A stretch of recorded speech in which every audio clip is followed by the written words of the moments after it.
Chairman of Babergh District Council, and I will be chairing this meeting today. First of all, may I remind you of some domestic arrangements.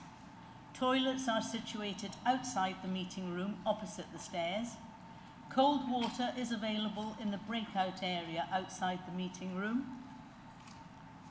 If the fire alarm should sound, please leave the meeting room by following the fire exit signs and meet on the Ipswich Town Football Club training pitch. Do not re-enter the building until you are told it is safe to so do. Please switch off all mobile phones or turn them to silent. Can I take this moment to ask people to check theirs, not assume that they're actually switched off or silent? I would like to remind everyone present that this meeting will be broadcast live to the internet and will be capable of repeated viewing. The whole of the meeting will be filmed except where there are confidential or exempt items.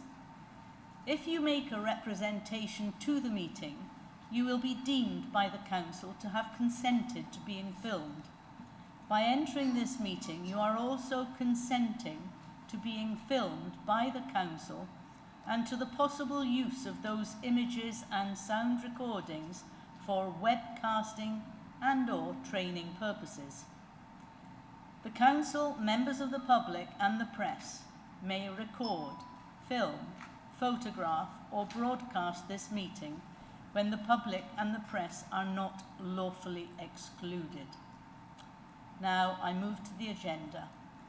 Apologies for absence. Thank you, Chair. I have received apologies for absence from Councillor Busby, Councillor Jameson, Councillor Saw, Councillor Plum and Councillor Wyman. Thank you. Now we move to declarations of interest by councillors. Are there any declarations of interest?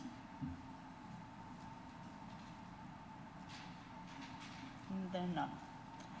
Next on the agenda is paper BC/23/12 to confirm the minutes of the meeting held on the 18th of July for accuracy only. Are there any issues with accuracy? Councillor Maybury?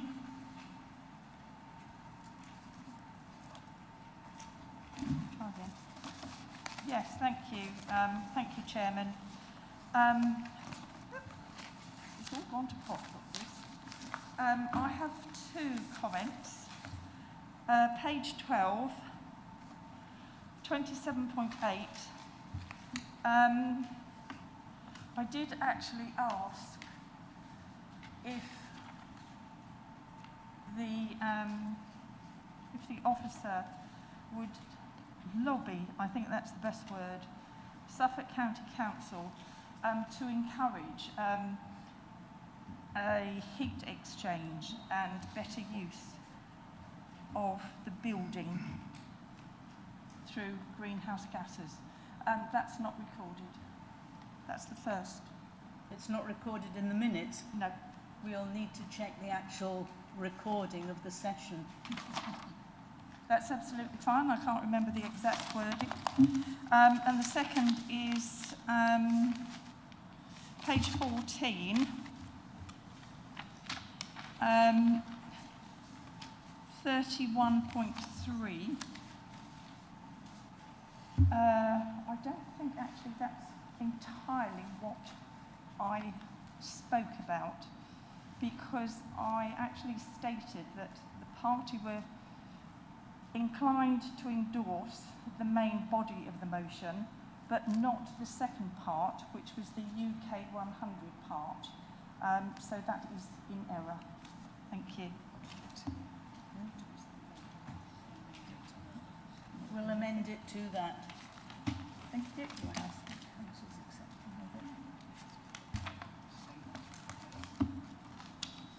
Can I have a proposer, please, to that effect, and then a seconder, so we can then take a vote on that and we can sign off the minutes? Okay, so Councillor Parker is proposing, Councillor McGraw seconding. Can I have a vote, please? We'll do it by a show of hands.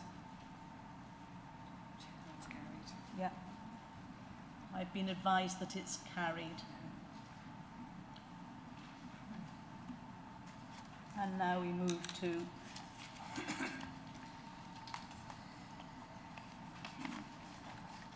paper BC 2313. I refer you to it. I don't think I'll have anything specific to say on it, unless anybody has a question for me. No?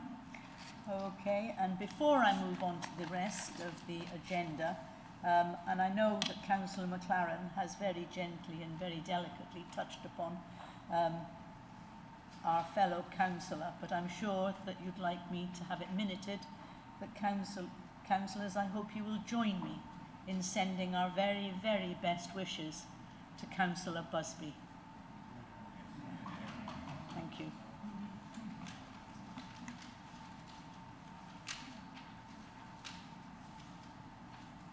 I would now like to ask, I'd like to invite Councillor Ward to make his announcements. Thank you, Chairman. My first announcement, I know we've already heard as members from Councillor McLaren in her reflections, but for the benefit of those watching on YouTube, you've all been informed of the changes to Cabinet as a result of Councillor Busby's decision to step back temporarily from the leadership and his portfolio responsibilities while he undergoes treatment for cancer. I've spoken to Dave a lot, and he is receiving prompt medical attention. He's in hospital this week and underwent surgery yesterday afternoon.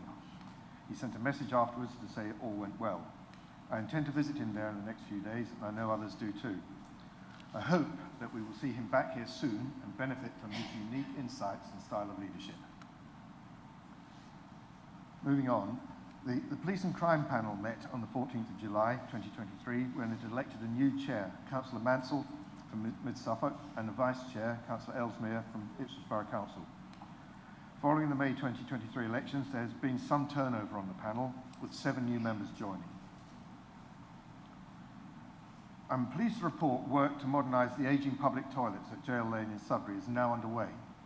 This work is expected to take just over 4 weeks to complete, and temporary toilets will be available during the build. It will include a complete facelift to provide modern and vastly improved facilities for the town. Babergh District Council has committed over £50,000 on this important project, and we have worked alongside Sudbury Town Council, who own the toilets. It is part of wider plans to improve public toilets in the town. As you know, funding was also approved this month to progress plans for new toilets, including a changing places facility at Bellevue Park. In the last month, we've been pleased to announce 2 initiatives to support small and new businesses, which are the lifeblood of our communities. Babergh has teamed up with Mentor to offer start-up businesses free expert support and guidance. As part of the UK Shared Prosperity Fund, the Council was given funding to deliver this scheme, and the programme is open to those in Babergh who are thinking of starting a business, are in the process of starting a business, or have recently started their business venture. Meanwhile, businesses in our district can also potentially benefit from a new round of funding thanks to the Rural England Prosperity Fund. And I do know of one business in my own ward that has progressed with this.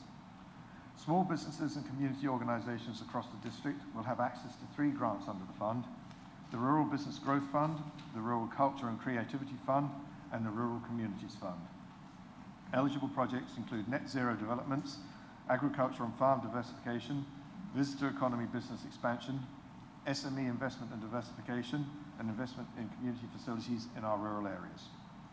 Small businesses are so important to our district, and I would encourage them to visit our website to check eligibility and explore details of these grants. Thank you, Chairman. Thank you, Councillor. Unless anybody has a point of clarification to ask, we'll move on further down the agenda. No? Thank you. We now receive notification of petitions in accordance with the Council procedure rules. None received, Chair. Thank you. Now we have questions by the public in accordance with the Council procedure rules. None received, Chair. Thank you. Sorry, to bounce up and down. Questions by councillors in accordance with Council procedure rules. None received, Chair. Thank you. Now, recommendations from Cabinet committees. paper BC/23/14, annual Treasury report, Treasury Management Report, which will be presented by Councillor Hurren.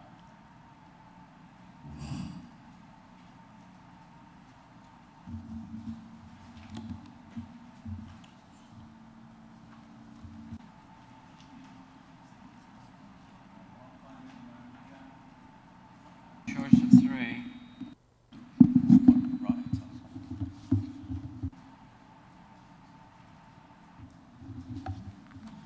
Thank you.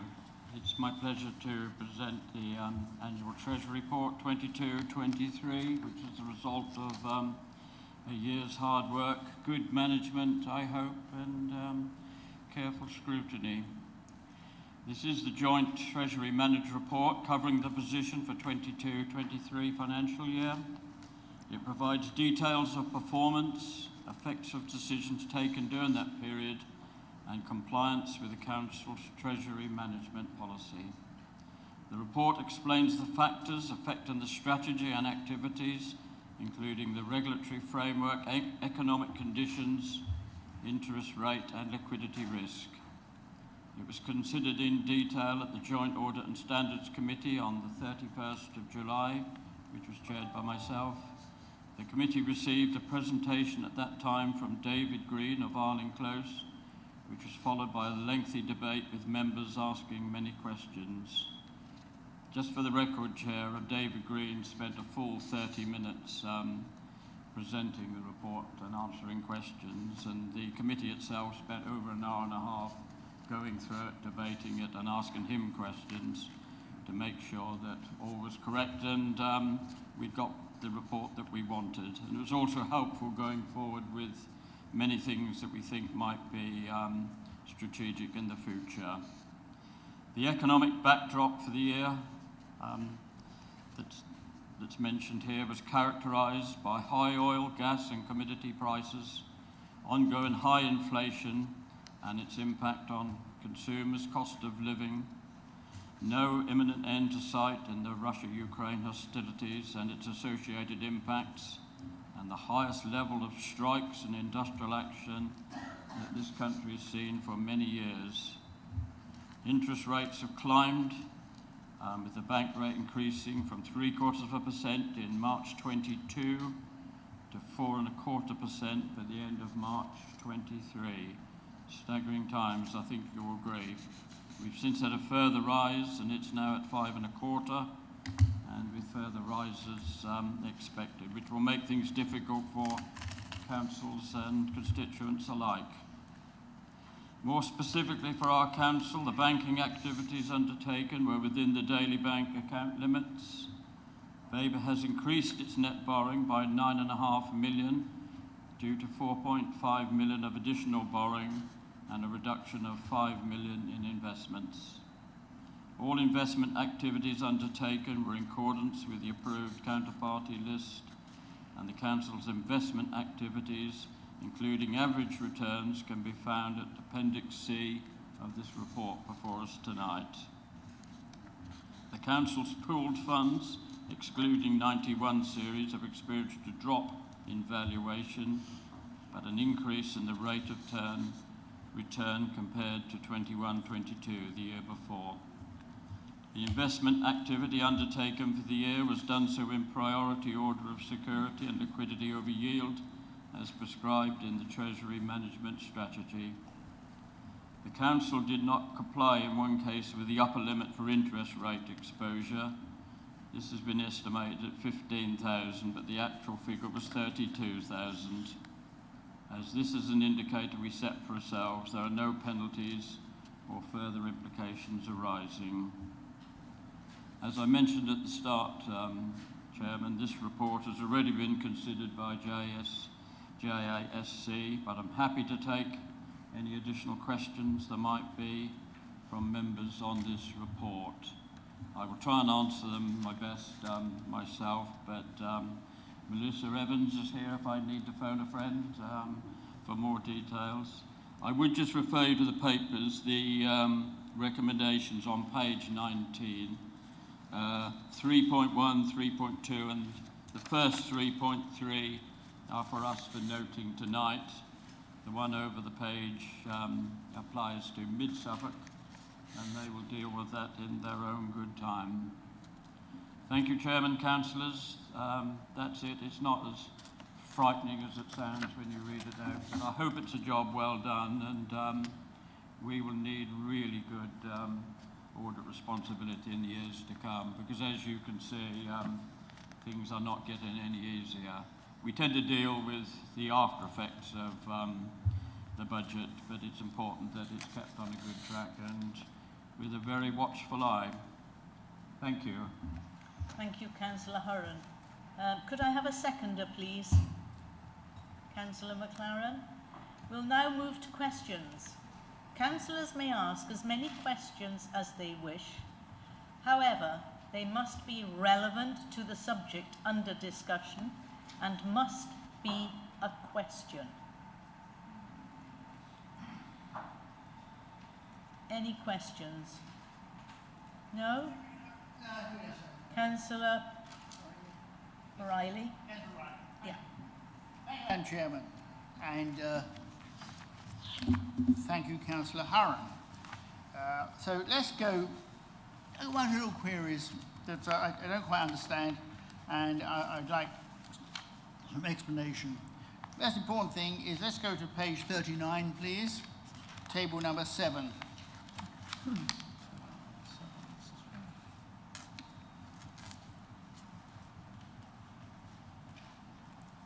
Okay. Now I accept that you've been properly led, and you've stayed within the guidelines and everything else.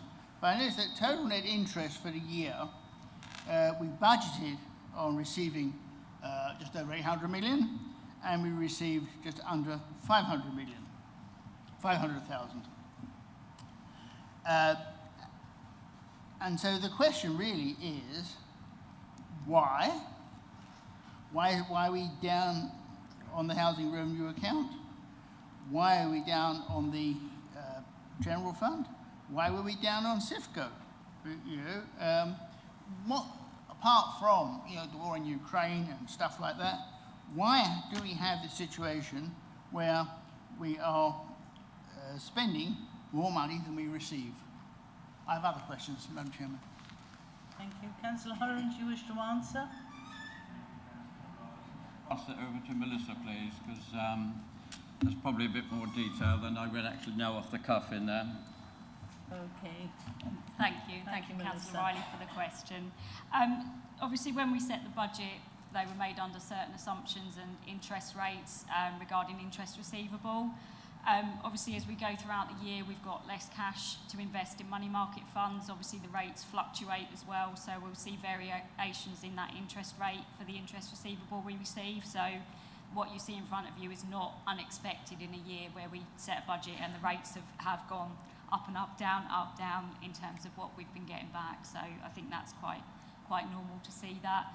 We do report variances through the Treasury Management half-year report as well, so you can see those trends happening throughout the year. So we do try and give you as much information throughout the year as we see things changing after we've set the budget.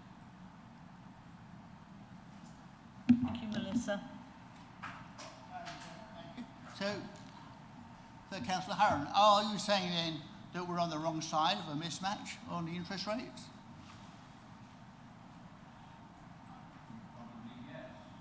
You agree with that, Melissa? Are we on the wrong side of a mismatch, was Councillor Riley's question. I think it swings and roundabouts is what Melissa was saying. Yeah, it absolutely is. It's such a moving picture at the moment that, yeah, sometimes we win, sometimes we lose. Madam Chair, with respect, that's totally unacceptable in terms of performance. We employ these people, we employ experts. There's a question, yes. We employ experts to keep us away from this. Many companies are on the right side of a mismatch. So the question I've got to ask then is, what are we doing that we don't repeat this next year? Councillor Hurren. That one to Melissa Evans, please. Obviously, we'll be bringing the Treasury strategies back to you January, February time for you to sense check kind of what we've done. So we will be obviously building in the assumptions into here. If you do have a look at the table, actually, the HRA has performed better than what we were budgeting for. So it is very much, we're in the hands of what the market is doing, and yeah, we're subject to that. But obviously, we do review these every time we set the budget. So.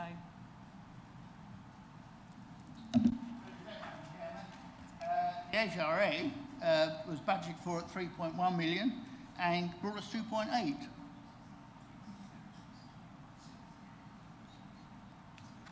question is? What figure should I be looking for? So you've got two things in that table. You've got interest receivable and you've got interest payable as well. So they're two separate things you're looking at, and then the bottom line is the net position of that. So it depends on if you want to look at where we're investing our money or where we're paying interest for borrowing.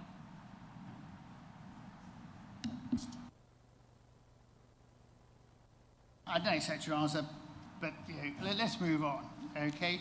But the point is, the HRA was supposed to give us 200,000, and we budgeted to pay out 2.8. Councillor Harron, I rely on you, God help me, to get this right next time, please. My next question is, moving on. Tell us about, this is page 42, table number 8.4, funding circle performance. Tell me, why have we incurred bad debts on funding circle performance?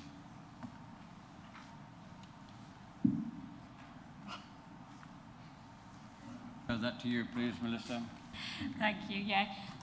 We have a small amount of money left in Funding Circle, and the way that works is obviously we give loans to businesses, and there is an element in that portfolio that is set aside for bad debt. So we're keeping the money in there that we've got to pay for bad debts. It's part of the agreement we entered into when we took the investment with Funding Circle and entered into those loans as well. That's part of that agreement. So there was always an understanding that there would be an element of bad debts from those loans coming back. I would say they've been quite small over the years, so we haven't incurred huge amounts of losses through bad debts, but we're going to keep that money in there just to cover any more bad debts should they arise. But there's only one or two loans left outstanding in that Funding Circle, and once that's finished, we'll withdraw our funds out of that.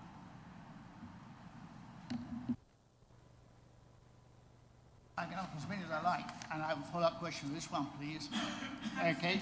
So, Put his hand up, and I think he of course. deserves to speak. And I'll come back to you. Thank you.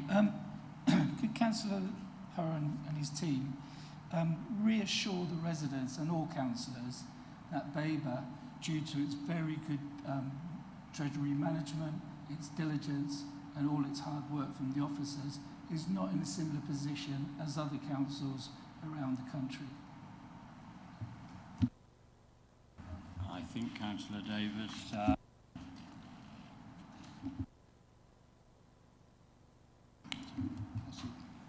think Councillor Davis, yes, definitely, I could give that assurance. We are, I feel, in a very, very good position compared with virtually every other authority in the country. Thank you. Councillor Riley. So let's go back to table number 8.4, bad debts to date. Do I understand then this figure is actually a reserve, or is this actual amounts written off? Sorry, Councillor Harron, is this a reserve, or is this actual amounts written off? Those are actual bad debts written off during the year.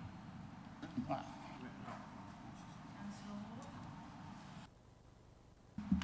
Thank you. It's just a quick question concerning the recommendation 3.3, which relates to paragraph 4.1 in the report on page 43. What are the implications of that, that 15,000 limit having been exceeded?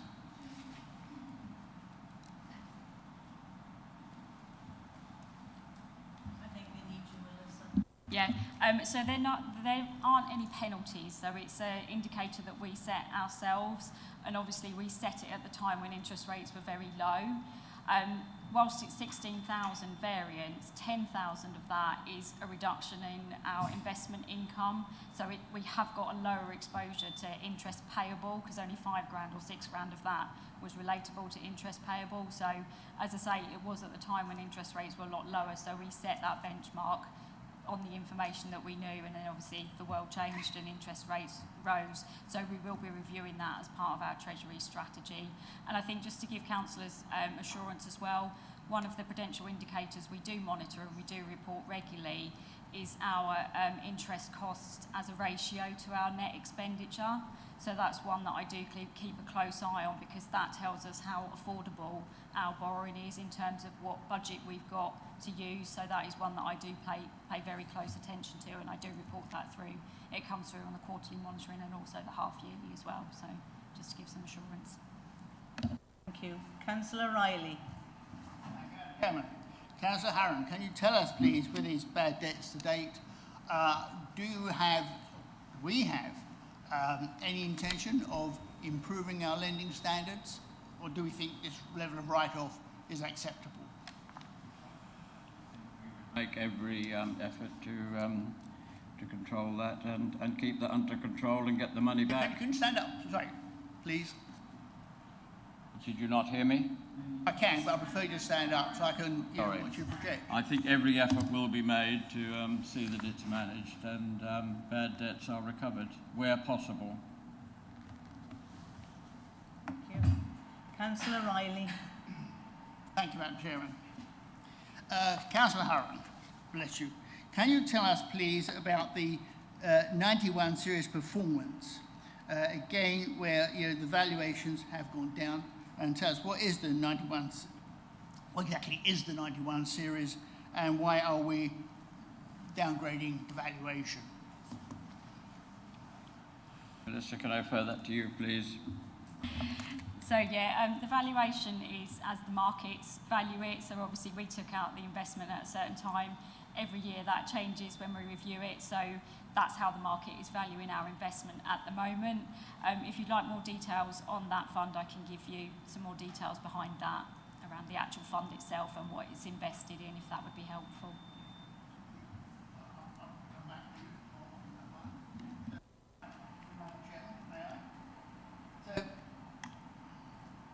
Are we saying, Councillor Harron, that this is case actually of swings and roundabouts, that we expect the investment valuation to come back to being neutral or better?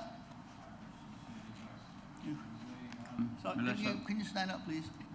I don't have a crystal ball, so I don't know what the markets are going to do. But my ideal would be to for those investments to recover to at least above the value we invested in them. But as you know, the state of the financial markets as they are, that's what's reflected in this valuation here, unfortunately, at the time.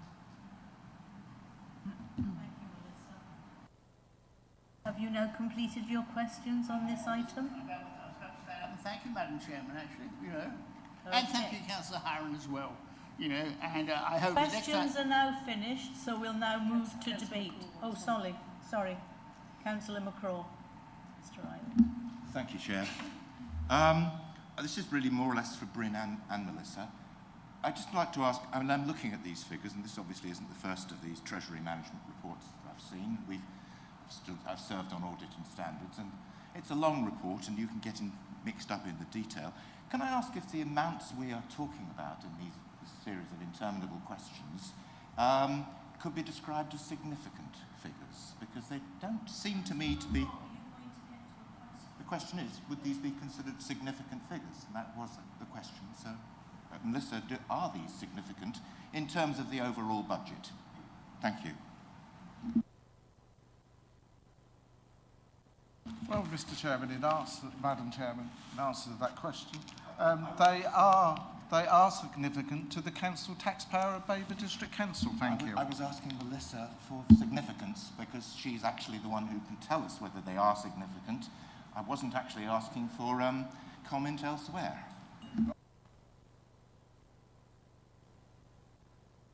Where each... No, I haven't got an answer to my question.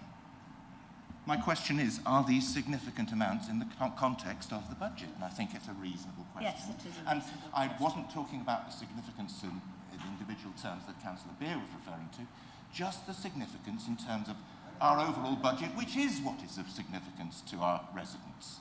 Thank you. Melissa, could you tell me, please? Melissa, please. Thank you. Thank you. Yeah, as I mentioned earlier, so we do look at our interest payable in terms of a proportion of our net expenditure, which is around about 13 million. Our gross budgets are around 30 million expenditure, so it's very subjective as to whether you think they're significant or not. Obviously, we've got debt on the books as well, but that's linked to the HRA, which has got a significant financial asset on our balance sheet as well. So proportionately, the debt is not, I don't feel, disproportionate to what we've got on our balance sheet and in terms of our budget as well. Can we move to debate, please, where you're allowed to speak once and for 3 minutes, and this will be timed. So does anybody wish to open the debate? Councillor Maybury. Thank you, Chairman. I just want to reiterate, which is what I think my group is trying to say, that due diligence and questioning in the council is what keeps the finances in a sound way. So I think if anyone is not happy with questions on finance, then there is a serious problem. Because basically, due diligence, watching what goes on, asking questions, is how these things are kept in order. And I do thank Melissa. She's always got an answer. And I've never found her to actually have an answer that I do not appreciate. So thank you. Wish to speak? Councillor Riley? Thank you, Madam Chairman. I appreciate the work over there. Can I ask, please, to Councillor Harron, when he presents a report like this, he understands the brief, and that when he gets questions, he doesn't, quite simple ones actually, he doesn't keep referring them otherwise. Councillor Harron, if you got out of the Box Valley a bit more often, you might have a better understanding of these figures. But can we have next time a little bit more oomph and involvement? You're nearing a question rather than debating. Oh, right, okay. In this case, not can we have, but next time these come to us, the presenting councillor should have more knowledge of what he's doing. Thank you. Councillor Hurren, I've got Councillor McGraw first, and then Councillor Dowling, and then yourself.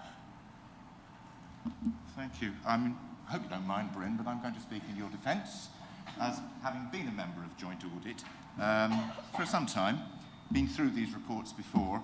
I'm a little confused, actually, because Councillor Riley appears to have got some of his figures the wrong way around and is referring to deficits where we actually have a lesser figure than the surplus, than the budgeted figure.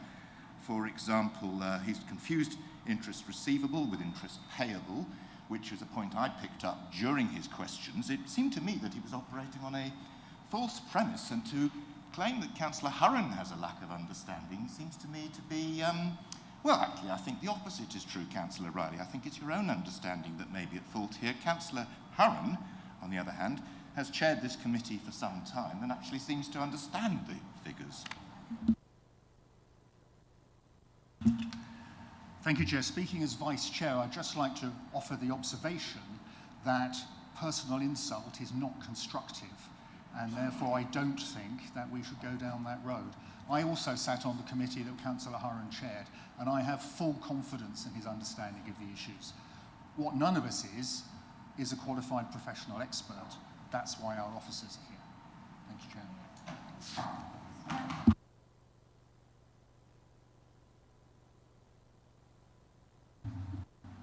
Yes, I was going to say something quite pertinent, Chairman, but I have cooled down a bit, thankfully, in the intervening period.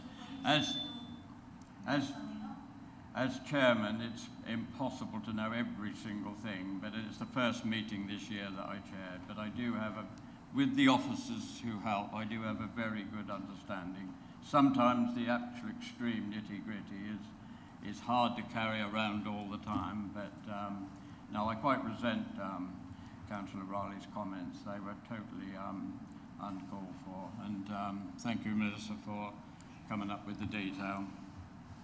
I suggest we move to noting the paper, Chairman.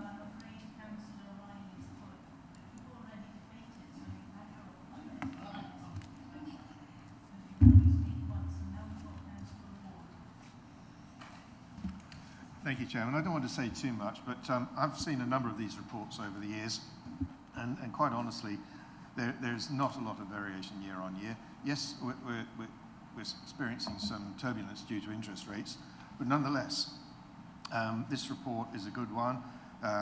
It shows that we've got a good Treasury management strategy, and it is supported by all prudential indicators. So I really don't see that going into specifics about very small numbers here and there is very, very helpful. We need to look at it in the round, the report in its entirety, and also at the long-term trends year on year. And I'm very satisfied with the way things are going. So thank you very much, Chairman. Thank you, Councillor Ward. Councillor Horan, do you wish to add anything? Okay, we'll now move to the vote. It is an electronic vote, and the corporate manager will tell us whether we're cooking by gas or not. Thank you, Chair. That vote is now showing in blue for councillors to cast their vote.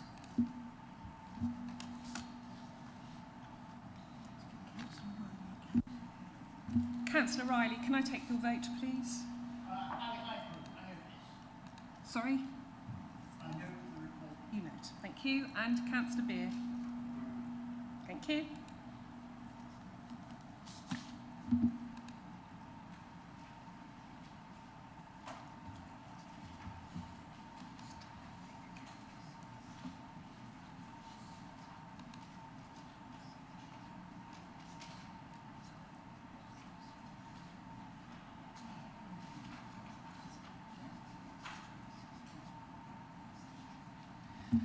Thank you, Chair. That is 26 votes for and 1 abstention. Thank you. So that is carried. We now move on to paper BC/23/15, Capital Investment Fund Company, CIFCO Capital Limited, Business Trading and Performance Report.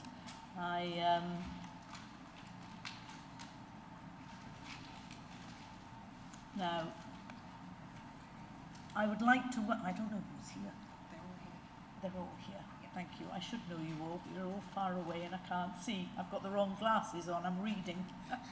I'd like to welcome Sir Christopher Hoyle, Chair of CIFCO Capital Limited, Henry Cook, Director, Mark Sargentson, Director, Nigel Golder, Director, Strategic Asset Management for JLL, and Jack Anders, Manager of Ensource. Councillors, I would like to deal with this item in the open, and I think that you will as well, hopefully, in the open part of the agenda.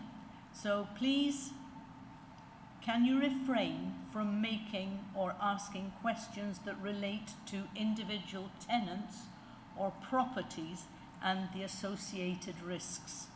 If you wish to ask these questions with that degree of detail, then can you indicate, and we will move into a closed session at that point, before returning to open session to vote on the recommendation in the report.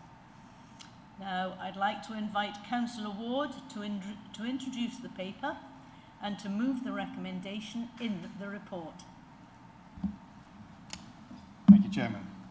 I'm pleased to introduce paper BC/23/15, the CIFCO Trading and Performance Report for 2022 to 23, and this includes the draft business plan for 2023 to 24, which, subject to council approval, will form the basis of CIFCO's trading in this current year. In summary, it is a mixed picture for CIFCO. Whilst the portfolio value has fallen by 12.34% from the previous year due to the impact of rising inflation and interest rates on commercial property values, this should be seen in the context of a similar rise in the value last year. Furthermore, the MSCI All Property Index has fallen by 17%, meaning that CIFCO has outperformed this benchmark, which is a good indication of the strength of CIFCO's assets.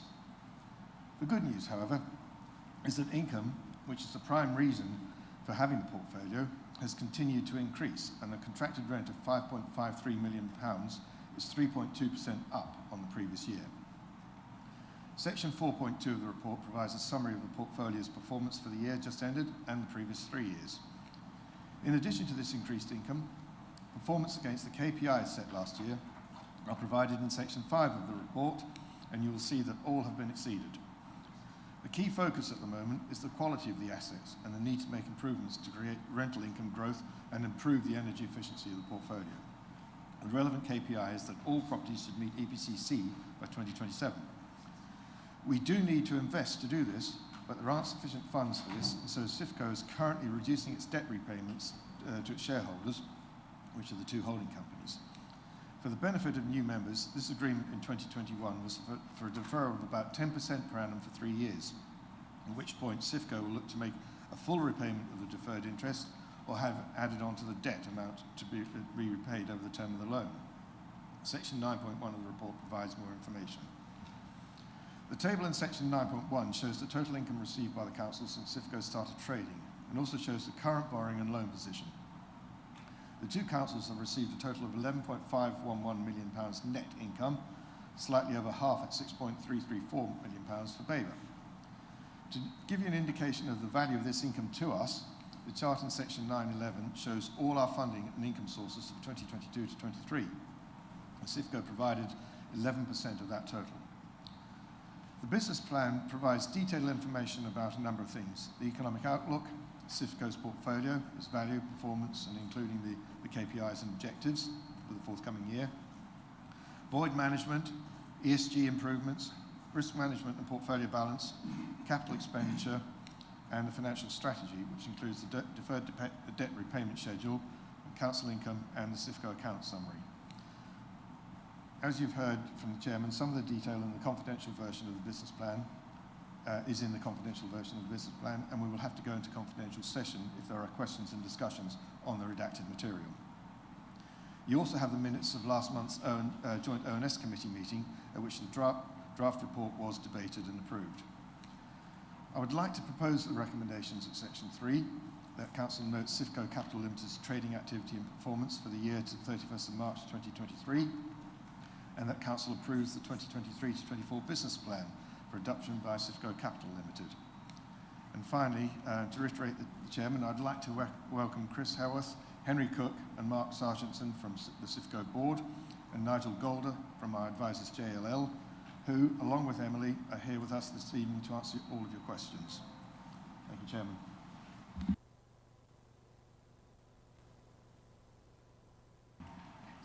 Councillor Davis, thank you very much. Councillors, here we go. We can ask as many questions as you wish. However, they must be relevant to the subject under discussion and must be a question. Councillor Register. Thank you, Madam Chairman. The CIFCO documents cite EPC ratings as a key performance indicator.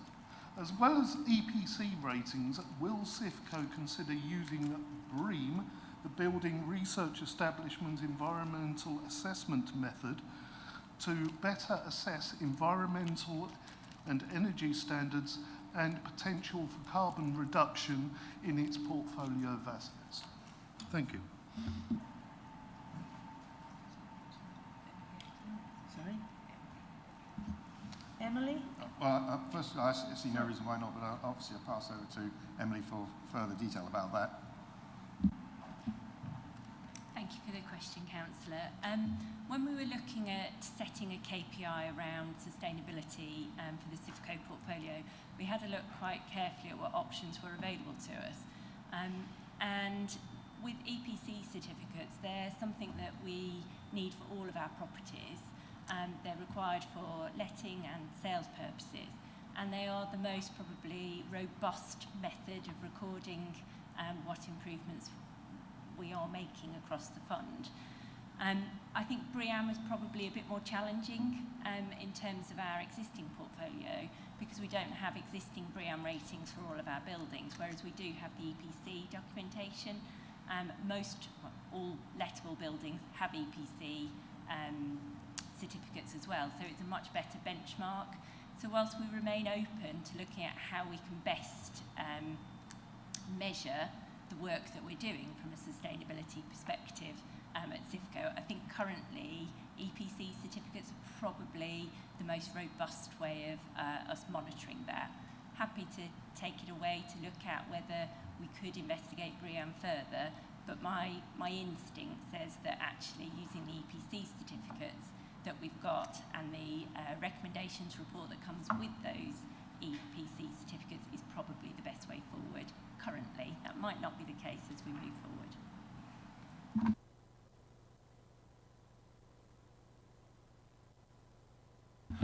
Yes, I'm happy with that answer. I would rather see some movement in the future, but yeah. Councillor Riley. Thank you, Madam Chairman. Councillor Ward, easy question first. The annual accounts for 2021 were actually filed at Company's House on September 16th, I think, last year. This year's accounts haven't been funded yet, haven't been filed yet. Is there slippage, or is there something more sinister behind the difference in timing? There's nothing sinister in it. It's just taking time to file the accounts. I don't know if Emily has any specific information on when the filing will take place. Thank you. So we are in the hands of our auditors in terms of when those accounts can be published. And so they are with the partner at NSORS for final sign-off. So I expect they will be published within the next month.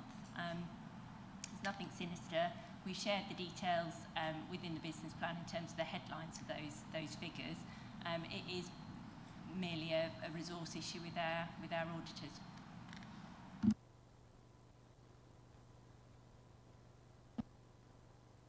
Madam Chairman, I've got a peak page, which is peak page 158. And if I promise not, okay, I would like to. Some point, I'd like to have a closed session on this paper, and I would like to discuss page 158. We now have to vote for the exclusion of the public and press. We'll do a hand vote? Yeah. Okay. Now, members, you need to consider whether pursuant to Part 1 of Schedule 12A of the Local Government Act 1972, the public should be excluded from the meeting for the business specified below on the grounds that if the public were present during this item, it is likely that there would be the disclosure to them of exempt information as indicated against the item. I need a proposer, please, and then a seconder. Councillor Riley, you've asked for it, so would you like to propose? I propose. Thank you. And a seconder?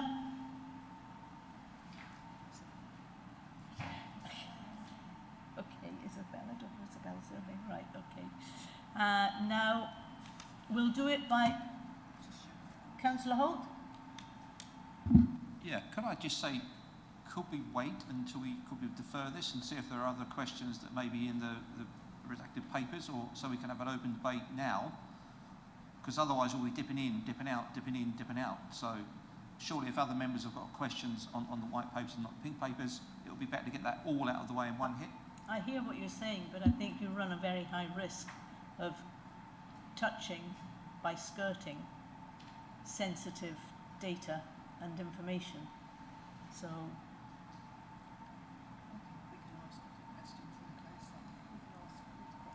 yeah, we can still ask you can still ask all the questions in the closed session, so we don't have to bounce in and out. No, it's just that only the closed session, only those in confidence questions, and then you come back into the open. Do we have to bounce in and out? No, what we can do is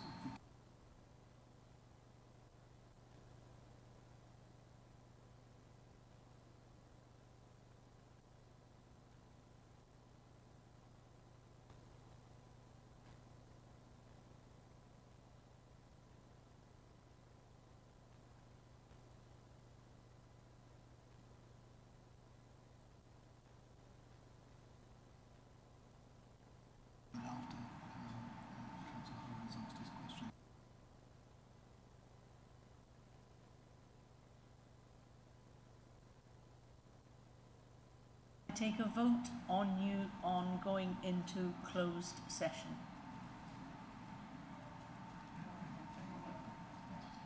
Yeah, that's carried. Okay. Right then.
Are we back?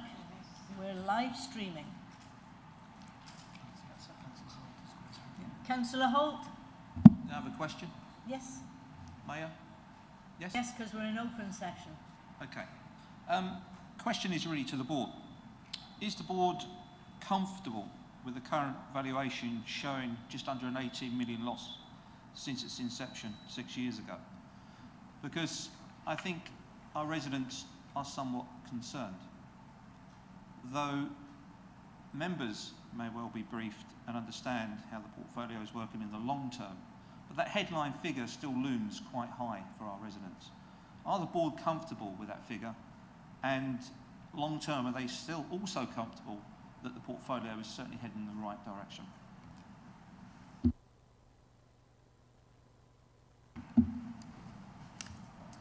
Thank you very much for the question. Yes, I mean, we've seen throughout the life of the portfolio that depending on what happens in the wider market, the wider property market, values do go up and down. As far as the board is concerned, we are absolutely focused on the income from this portfolio, security of income. So we're looking forward at the portfolio, and obviously there are times when leases come to an end, various things like that. We're looking to see how we can mitigate the risk of those sort of things happening. But in terms of the sort of the cash flow we're looking at, we are taking all those sort of things into account. As far as the variations in valuations are concerned, they're not of concern to us. Obviously, we'd love to see the value going up all the time, but they're not of concern to us in terms of the sustainability of the portfolio. We're very happy with the assets we've got. They're providing a good income, and where we can, we are working to improve the sustainability of those assets as well. Thank you, Chris. Councillor Holt, satisfied? Or do you have Always, any more Madam questions? Chair. Any more questions in open session? Councillor Holt. Why not? Emily touched on the efficiencies of the properties and the assets. There obviously has to be a balance between reinvestment and control of the finances. Are we happy that we have enough finance available to reinvest to get the assets up to a standard that where we can maximise the income from the rental?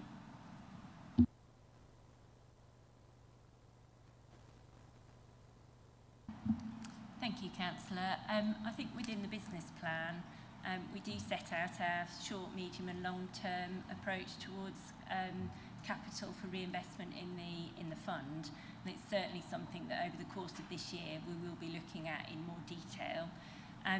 In terms of the improvements to the sustainability of the properties, that is a kind of balanced approach. Some of the improvements need to be funded by us as landlord. Some of them are funded by the tenant as well.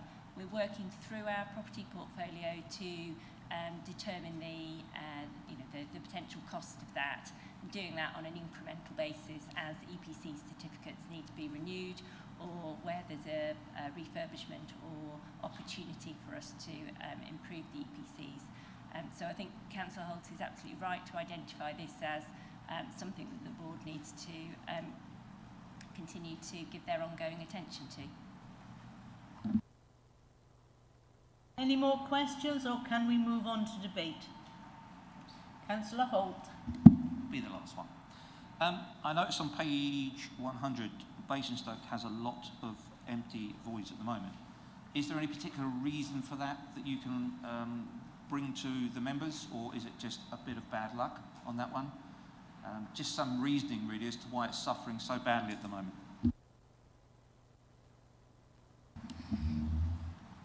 It's Nigel Golden from JLL. Thank you for your question. It is circumstantial. We had a tenant that didn't renew their lease. They shut their business down in Basingstoke and didn't reopen. That's a business decision for them. And we also had one tenant who unfortunately went into liquidation. But since then, we have re-let 50% of that space, and we've got the other one part of that under offer. So and at higher rents than we were receiving. Okay. Councillor Parker. Thank you, Chair. Just alluding to something that Councillor Holt said there. It's all about comfort. for a lot of our residents and understanding what CIFCO is all about. So a fairly obvious question, if I may, Madam Chair. To what extent, if any, do the rising interest rates have on CIFCO's ability to provide income for the council, both now and in the medium and long-term future?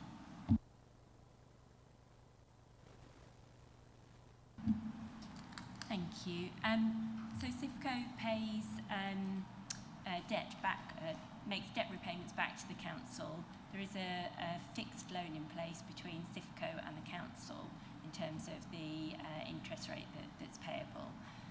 It might be appropriate for Melissa to answer the question in relation to the council's finances in terms of the income that it actually receives from CIFCO.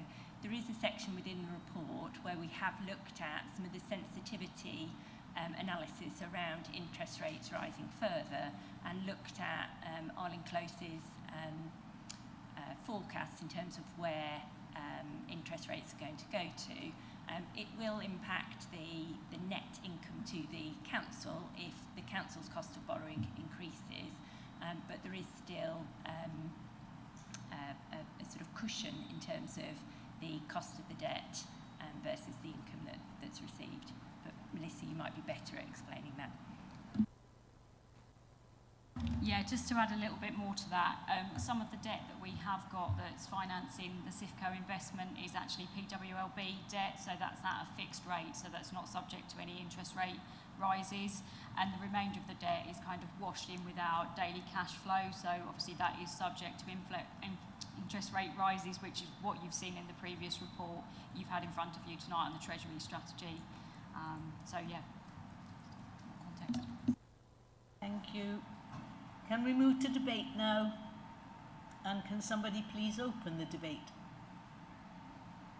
Councillor Holt. Whether it's debate or not, I don't know really.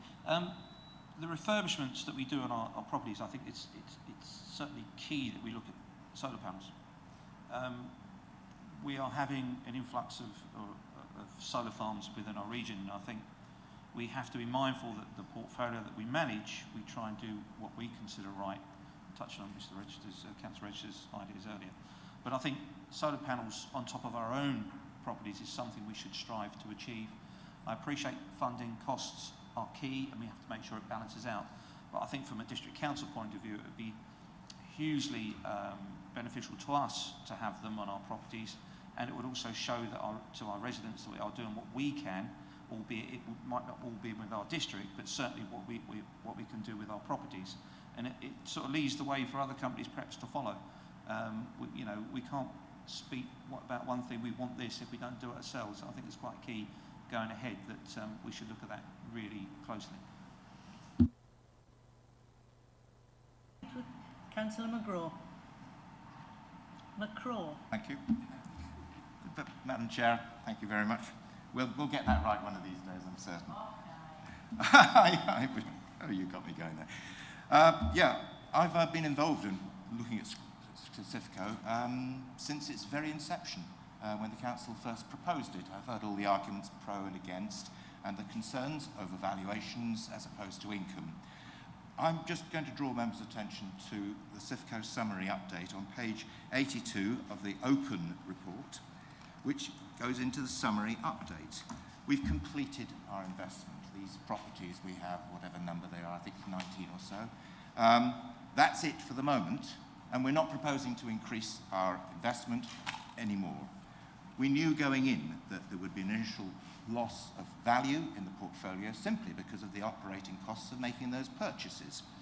Now, day-to-day valuations or year-to-year valuations have also gone up and down, and that's shown in one of the reports in the business plan.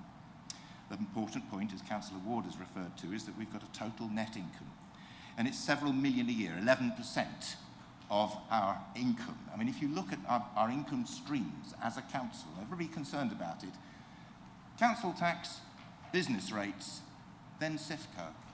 It's a significant amount. And is it reliable? Well, I would suggest that the table on page 85, the 5-year cash flow forecast, would seem to indicate that the net income for the next 5 years is very stable at a figure of over £5 million. And I also note that the net yield has improved steadily throughout the period that CIFCO has been in operation, which is now, what, 5, 6 years, something like that? I've been there every year. We've looked at this.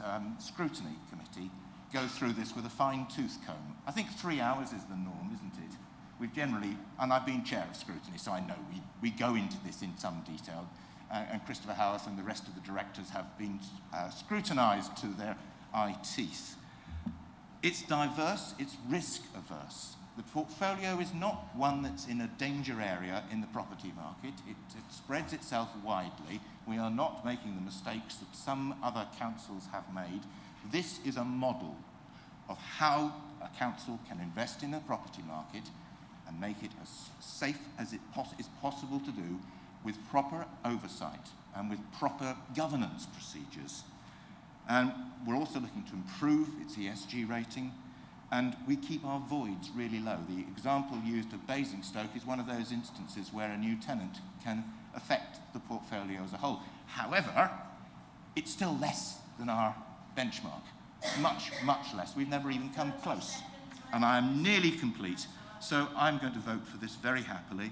As I say, it's been a consistent winner for us, and I think other councils could have done better than they did by following our example, and I commend the CIFCO board and our officers for doing so. And scrutiny.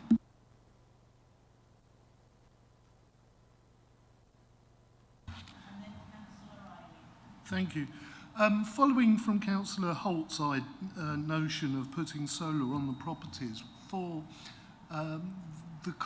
where properties are suitable for putting solar on, if the tenants benefit from reduced energy costs as a result, that should, I would have thought, reduce their likelihood of leaving and increase their likelihood of renewing leases and make our voids even lower.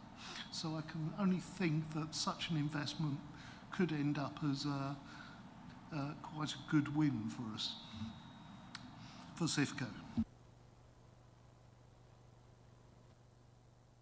Thank you, Madam Chairman. The only problem I have, I wish to talk about, is I get concerned that there is a chase for yield as opposed to underlying property values. I accept that we have this managed at the moment, but I get concerned that when we look at yield as it is, as an ambition, as an objective, we're forgetting risk. And that's all I wish to say, actually. Thank you very much. Thank you. Can we move to the vote now, members? Councillor Ward, do you wish to sum up? Thank you. Yeah, thank you, Chairman. Yes, Councillor McCraw, you did steal my thunder a bit, but no, it doesn't matter. I'm only going to sum up very briefly. Firstly, I'd like to thank Emily and the non-executive directors on the CIFCO board for their time and effort to ensure that CIFCO delivers its promise for our two councils. We have heard a lot in the press recently about poor commercial investments made by some councils, which has tarnished all of us. But CIFCO is a great example of how to do this right. Thank you, Chairman. Councillor Ward. Members, I think voting has opened. Thank you, Chair. That is showing in blue for members to cast their vote.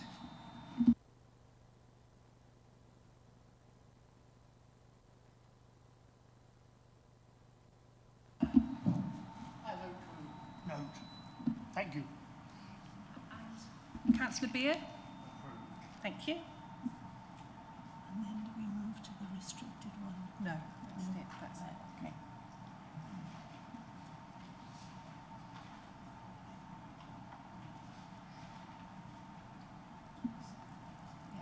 Chair, that is 27 votes for. That is unanimous.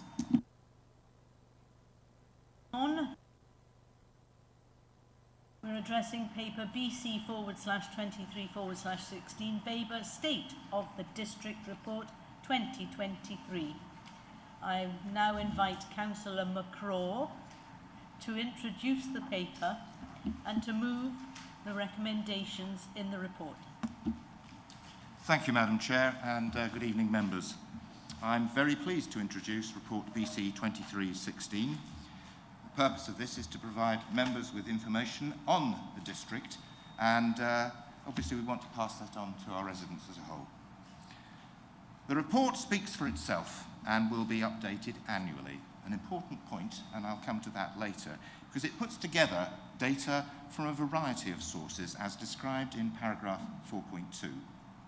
Now, the key messages in para 4.3 are also shown conveniently for you in the infographic summary on page 220 of the papers. Confusingly, in the report itself, it says page 1, but it's actually the 4th page. But the infographic is a format we've seen before, and it sums up nicely. Broadly, this report gives us the most recent figures and the current state of the district, Babergh, for our 92,000 residents.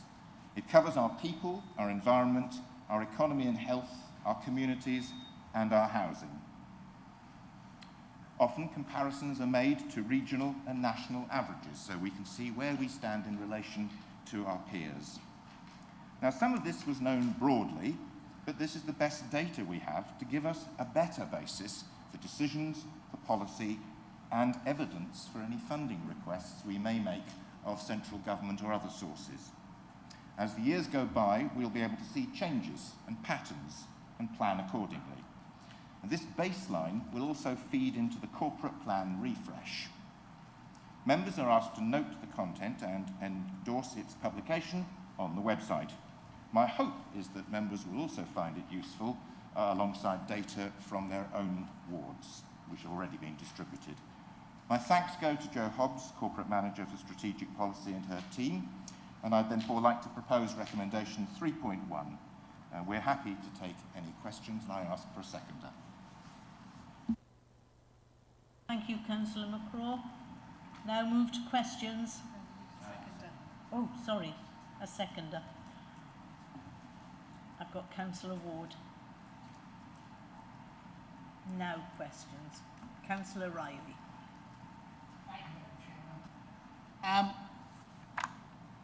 This paper and this information is fact-based and is to assist us in future decisions. So my question I'd like to ask is, can the Cabinet please take on board page 229, table number 4, earnings. Right? Yeah. And my question is, and the background to the question, my question is, what, as a council, are we going to do to improve our average earnings for full-time workers from £521 all the way up to £632? And I appreciate this might not be the forum to discuss this, but this is the forum to bring it up and to headline it and to make sure there's something we address in the future. Yep, I think that's a fair question, and it's the natural one. A lot of questions would arise out of this report. As I say, a lot of the data in here we already knew or suspected. Now we have the evidence. And that's the point. This is evidence. It's not something that we're going to call into question.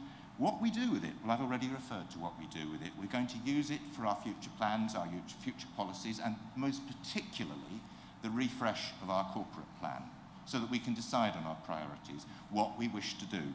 And yes, we would like to see our median earnings rise. That's where we do the corporate plan. And then Councillor Holt. Actually, I'm hoping to be able to put a bit more meat on the bones of that for Councillor Riley. So in terms of economic regeneration, which includes increasing the medium wage levels in the district, we're going to provide more skills and opportunities. That's something that Fiona and her team are working on right now. So that's one aspect, to include a wider range throughout the district and indeed mid-Suffolk as well. More opportunities for people of all ages to be able to learn more skills, to be able to earn more money. I hope that helps a bit more. Holt? Yeah, thank you. I think what the figures show is that our earnings are down, our rents are high, our properties are high. You need 10.6 times your income to get on the property ladder. And myself and my fellow councillor were talking earlier about our children, you know, early 20s, and trying to have the aspiration to get on the property ladder. And you look at these figures, you can see what challenges they have. Low earnings, high rent, high house property. We've got a challenge in front of us to try and support our residents, our younger residents, to try and get on that property ladder. And we need that with a combination of economic growth and more housing. We need more housing within our wards. And it's a bit worrying when you sit on planning and hear officers tell you that we don't need any more, we've got enough. It's a bit of a concern. So I think we've got lots of challenges ahead.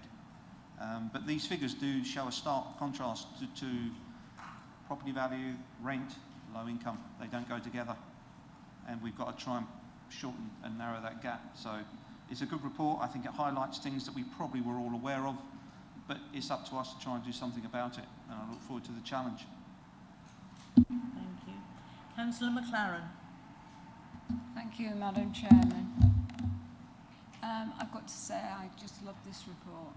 It's underscored all the stuff that we heard from Soda the other week on our in-service training. But I do have a question that I'm not sure it's going to be answered in this forum. But I'm very interested in health and social care. Most of these groups are low-paid workers, and we've got high rents and not many houses. And my question, I'm not sure to who, is do we as a council offer essential user benefits? If somebody comes into Babergh, are we as a council, I remember moving from Scotland to Harlow, and essential users were actually offered some special rates in rent or housing. Do we offer that in this district? I'm a little bit hard-pressed to answer a specific question on housing. I think that would probably be best taken up with a housing portfolio. I think I should be asking the portfolio, but it just struck me. Yeah, here we have a report with facts, and I understand it's very easy to go into every single aspect of these major areas. This is the information. What we do with it, frankly, members, is up to us. And I would also add, up to us and our partners. Much of this is outside our gift. We can only influence those desired positions and move in that direction. At the moment, it's a report. I'm glad you like it. I think it's well presented, and I think it's something that I'm very happy for the public to get a good look at and to realise that what we know the problems, they know the problems, but now we've got the facts to back it up. And those facts give us power. And information is power, and we're going to have updated information every year. So that's really all I can add. I don't want to take any more specifics because I can think of half a dozen myself. Any more questions, or can we move to debate? Okay, can somebody open the debate, please? Councillor Holt. Yeah, why not? Economic growth, I think, is key for Babergh. But where's it going to come from? Where's it going to be developed? Where's it going to be built? We need to look and find out what sort of growth we can achieve, where we can achieve it, and we need to do that quite quickly. I touched on earlier, we're maxed out on housing according to our planning team, but we have low employment, unemployment in the region area, low wages, and we need to find where we're going to get this growth from. Because you look around the district, there aren't many green areas where we can build economic growth. We haven't got the land really available to us. It's a challenge, but we have to meet that challenge, and we have to find where we can grow our economy within the district. We don't want people travelling out.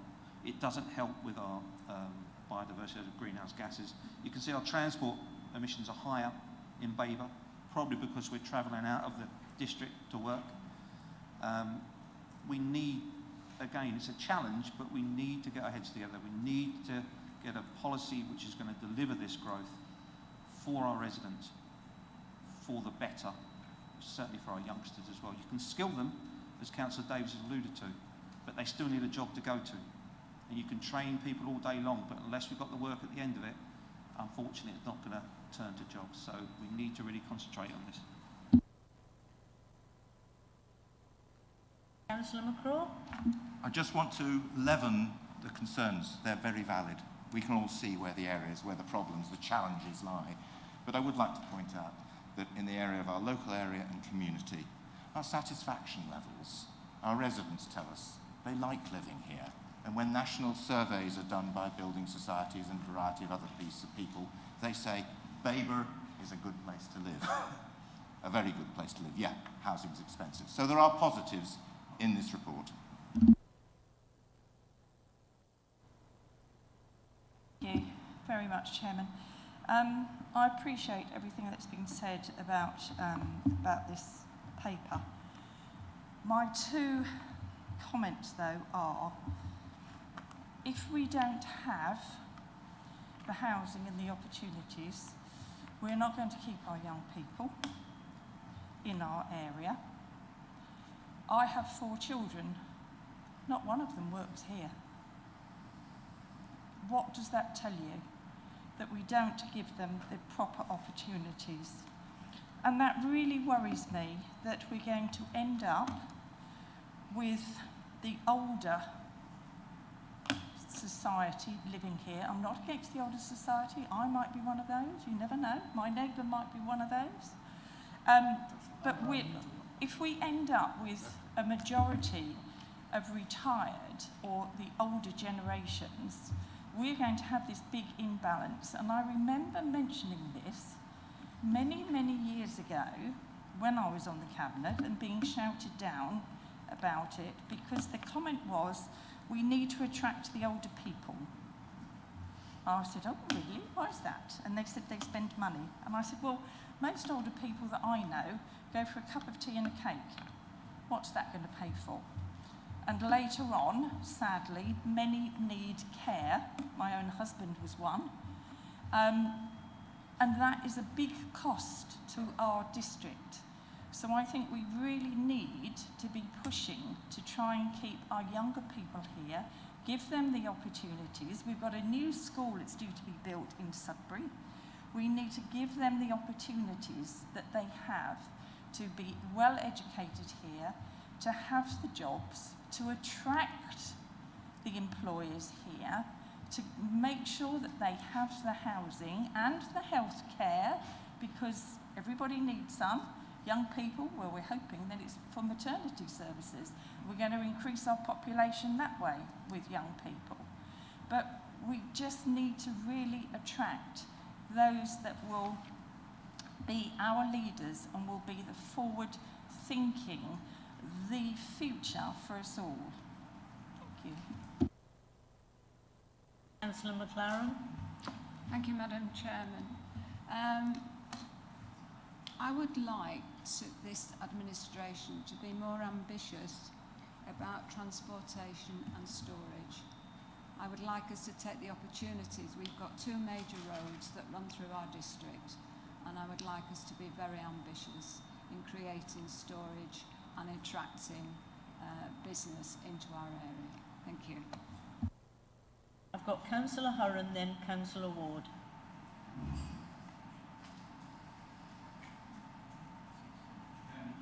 We have to be careful and think this through. We're in grave danger with too much building to destroy our biggest asset. Our biggest assets financially are agriculture and tourism. Agriculture is diversing very quickly, actually. You see new crops grown, and that's employment. Our biggest money earner in Babergh, of course, is tourism. We bring in loads of people. They come to see what we've got. Whether it be the valleys, the areas where our local artists were living, and all around that. And that's the hospitality. We're now crowded out with Airbnbs, which is good. Some of them on former agricultural premises. That brings a lot of money in. Pubs and things like that. We are doing quite well on that. So there's a balance to be struck here. If we build big factories and extend the green belt into housing, that may be the wrong way to go. Housing is critical. We've not got that right. We've built massive estates of quite big houses, unaffordable houses. So we've had a shift of population from other areas to here because the houses is cheaper, but we have not looked after our own, apart from Box Vale, where I'm the councillor, where I've really piled into affordable homes, some quite big estates, 25 houses affordable, the last project in Boxford. But I am the exception. We've got huge swathes where you cannot buy a house for under $500,000, and our young people cannot afford that. There's no chance to get on the property ladder. There's no chance of our older population who maybe have had their families and in a 3 or 4 bed house. They can't afford to downsize. There's nowhere to go. So this state of the district report should be taken care of those things. We've got housing badly wrong. We've not got affordable housing for people to downsize and for people to start in. That's the big problem. So we need to start there and be careful what we develop, otherwise we'll kill the goose that laid the golden egg. So that's my 2 pence worth, members. Just be careful. Must look after housing. Councillor Ward. Thank you, Chairman. I think the report provides us with some excellent information, but we need to, I think, temper what we can perhaps achieve ourselves alone with the data in this report. We've heard quite a bit about average incomes and employment opportunities and that sort of thing. I think, and Councillor Holt, you're obviously aware that part of the Joint Local Plan Part 2 work is to revisit the employment land allocations to make sure we've got that right so that we can provide those employment opportunities. But I think we do need to realise that our economy is primarily based on agriculture to a certain extent, but service industries, retail, hospitality and leisure. With the best will in the world, we're not going to be able to impact that too significantly. There's always going to be the draw of Ipswich and Colchester, which provides some of those higher paid jobs, and obviously also Cambridge. And it's interesting to look at some of the stats in this. If you're looking at the table 5 on page 230, which shows the qualifications, and the figure 4, the bar chart below that, it's quite clear, and we're not going to be able to do much to stop this, that young people who graduate from universities will work away from the district. And you see that in the level 4 stats in the bar chart. It's very much that the younger generations have the level 4 numbers are less than the regional and national averages. And they'll go away to the big cities, as indeed most rural areas are finding. They'll go away to the big cities for their employment opportunities, and they come back later in life. And you see that the ratios have, in terms of the Babergh, the regional and the national, changed very much so when you look at middle-aged and elderly people.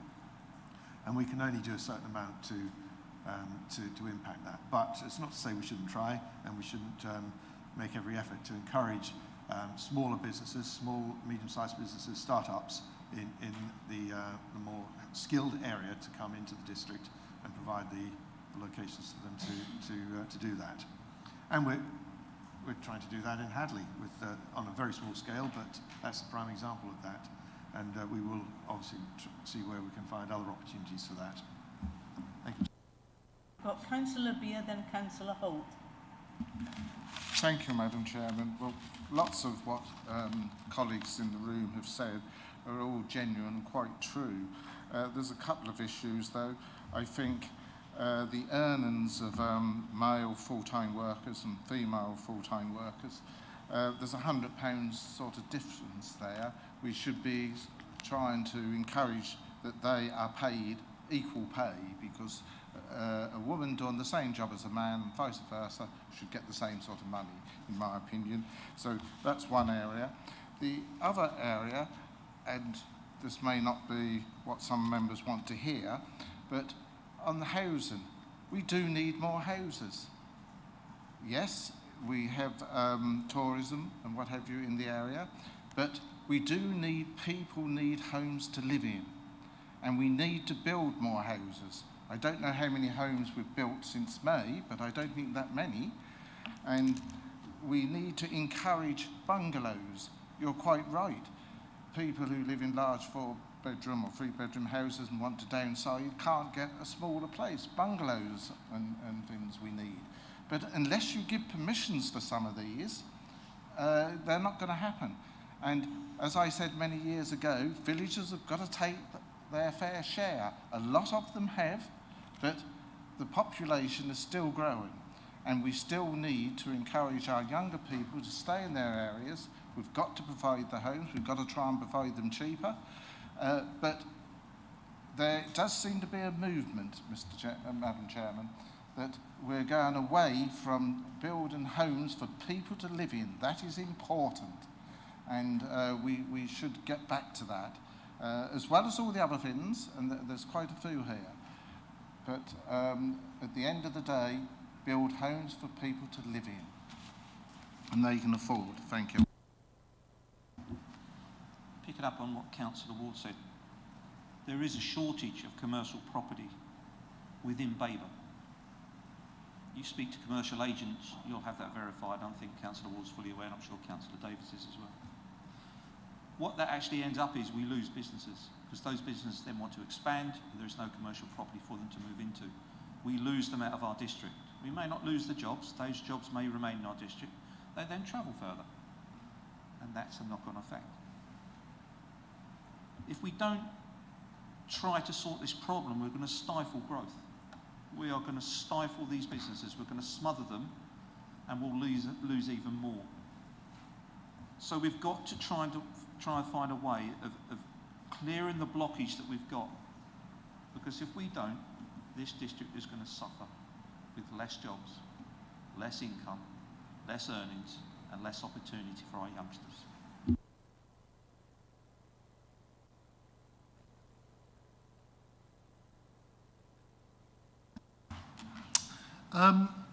All I can do is reiterate a lot of what people are saying, but I've been looking at average full-time wages in Babergh for a long time.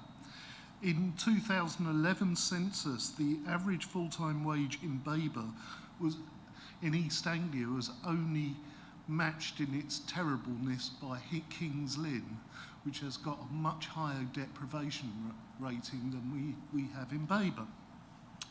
What Babergh needs is affordable rents, not just houses to buy, because there just aren't enough affordable places to rent. So you'll never attract high-skilled workers here if they can't even afford to live here. We need high-paid jobs. We need that to come from technology. Maybe the new technologies associated with the greening of our economy may bring those, but we need to attract them to this area of the country. If you bring affordable rents, high-paid jobs, better productivity, because the productivity figures are pretty bad as well, then you might create enough disposable income among these people that they'll go out and spend it locally and effectively, economically spread the love throughout Babergh and improve the whole of Babergh. One way I can think of doing this happened during the lockdown, where a lot of people who were living in London paying ridiculous rents, you know, £2,000 a month, found, I remember meeting a couple and they moved to a cottage in Little Cornard. They lived in a one-bed studio in a really naff part of London, were paying £1,800 a month. In Suffolk, they could, for £1,000, they got two-bed cottage with a garden. And because they only had to hybrid work now, because they only had to go into town, into London to their jobs once, twice a week, yeah, that's the way forward. We need to attract people who are hybrid working to come and live in Suffolk. bring their income and their skills and their influence on other businesses, which will attract other businesses to Suffolk. But we need to be proactive in doing this. Thank you.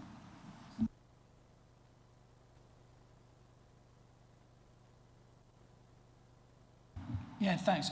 I too like this report for all the reasons that have already been said. But I think it's important that we actually make the data work for us and we actually listen to and read what is needed. But at the same time, as councillors, we can't be hypocrites about it. We can't say, oh, you know, we need more affordable rented accommodation and more housing associations, and then the planning committee vote against it. What's the point of that? And it's the same with, we all know it's difficult when somebody comes to your ward, either housing or industrial estates or businesses, that the residents, some of the residents don't want it, others do, but we need to be firm. We, as councillors, we need not to be hypocrites, and we need to put a hand up and say, yes, we need this employment space, let's vote for it. Yes, we need this affordable homes. Yes, we need this bungalows, or whatever, and vote for it. We need to stand up sometimes to our own villages or whatever. So as councillors, we have a responsibility of making this paper work for us, for our residents, and for the future.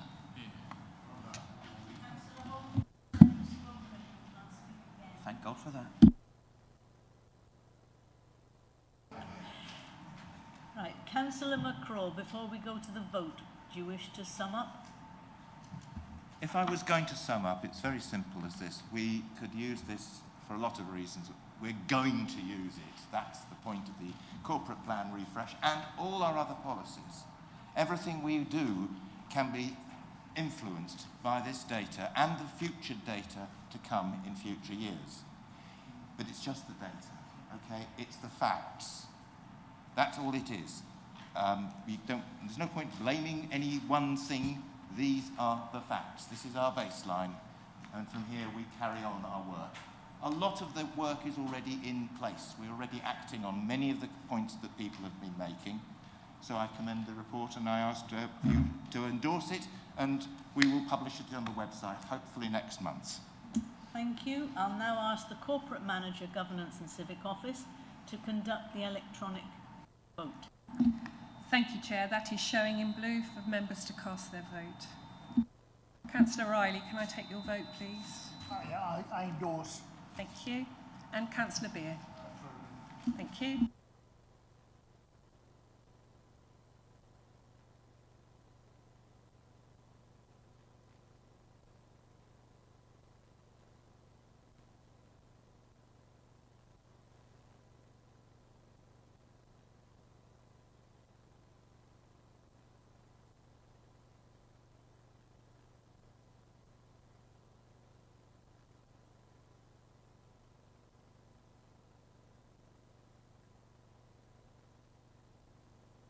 Chair, that is unanimous. That is 27 votes for.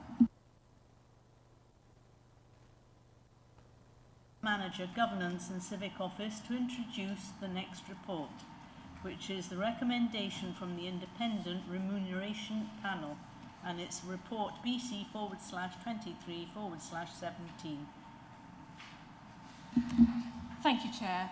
The new role of political deputy leader was formed as part of the creation of the coalition administration following the district elections in May 2023.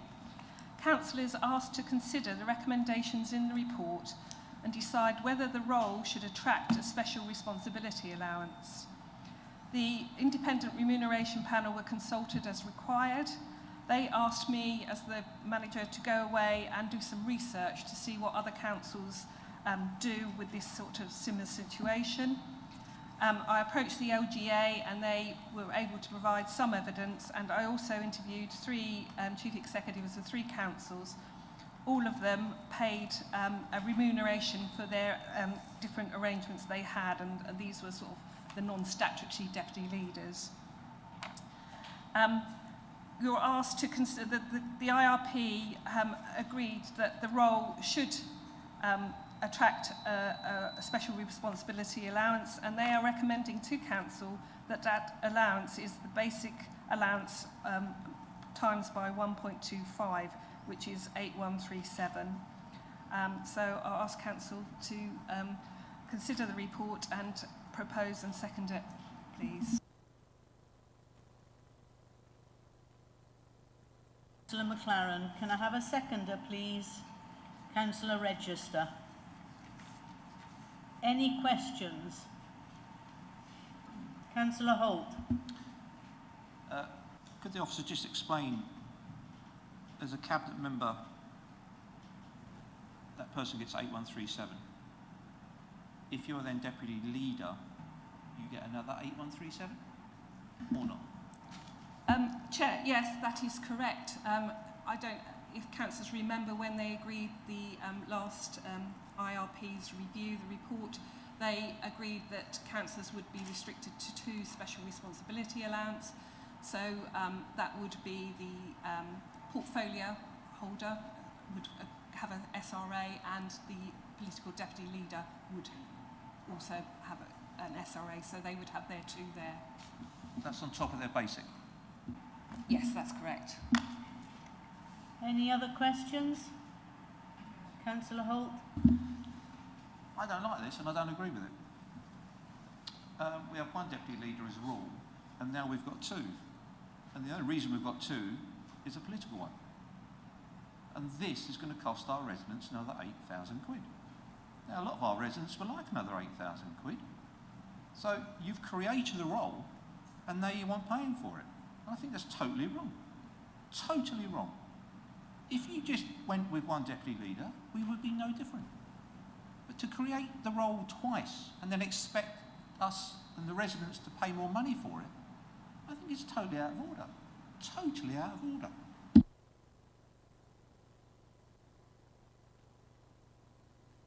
Thank you, Chairman. My questions really are to do with the consultations on page 247 and 248. I've done a bit of homework, what a surprise, on these councils. Cumberland currently has 46 councils, it's Labour run, and has a population of just over 274,000. So that's 3 times Babergh's population. Thameside is Labour run, has 57 councillors, and currently has a population of 231,071, which is 3.5 times the population of Babergh. And Oldham, Labour run, has 60 councillors, has a population of 237,628, which is just over 2.5%, or 2.5 times of Babergh's population. Now, I use these figures because I'm absolutely astounded that little old Babergh has been hoiked in with 3 very large councils. How can that be a comparison that we need 2 deputy leaders when these other councils have so many more people living in them? So I totally disagree with this.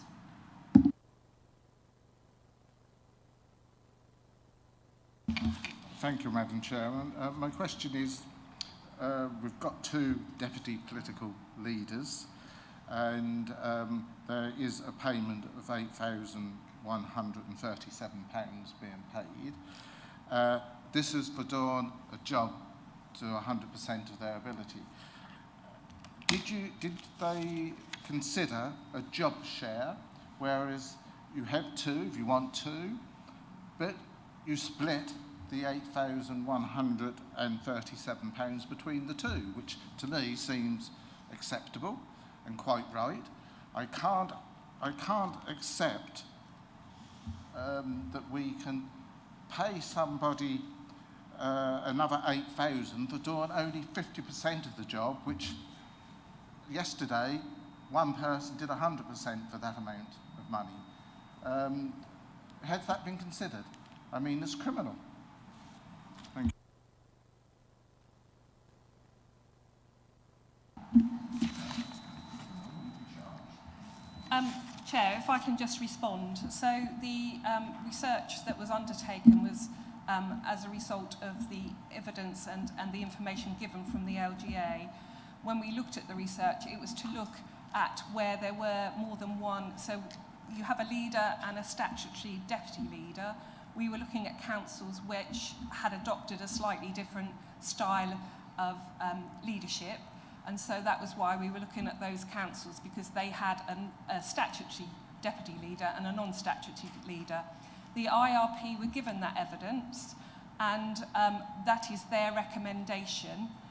They did not look at whether that role could be part-time, because it was based on the coalition agreement, and they were looking at that role as a whole. So this is the IRP's recommendation to council. Councillor Beer, then Councillor Maybury. So, thank you for that. What you're saying is that the job share part wasn't part of what you were looking into. Do you know, have the two deputy political leaders thought about job sharing it? Because this way, there wouldn't be a problem. I think to try and say they've got to both be paid £8,137 extra on top of what they're already getting, which is considerable, to do 50% of the job. I mean, they were doing 100% yesterday, and you want to cut it to 50% and give them a pay rise of £8,137, which a lot of our residents would love.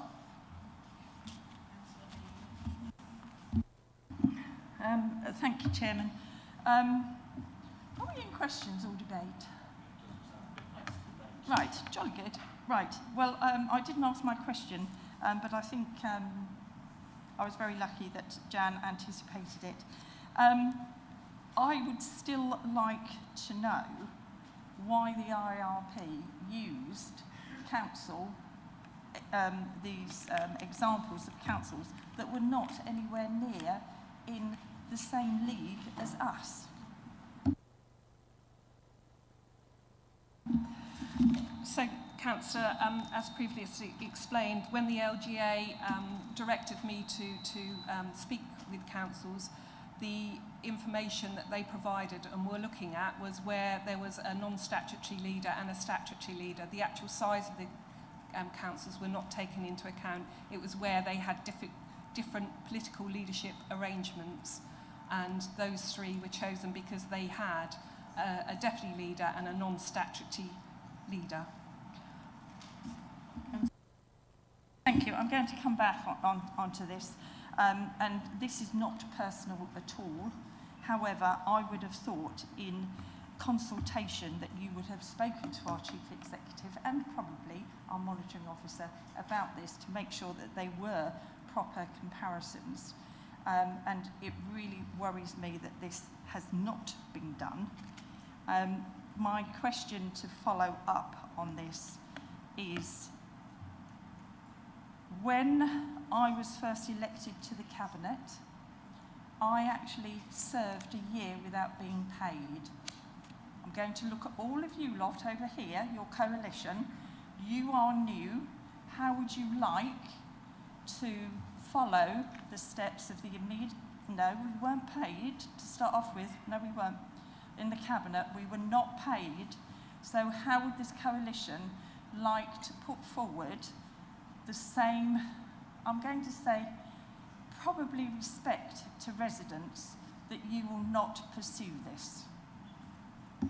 Answer, please.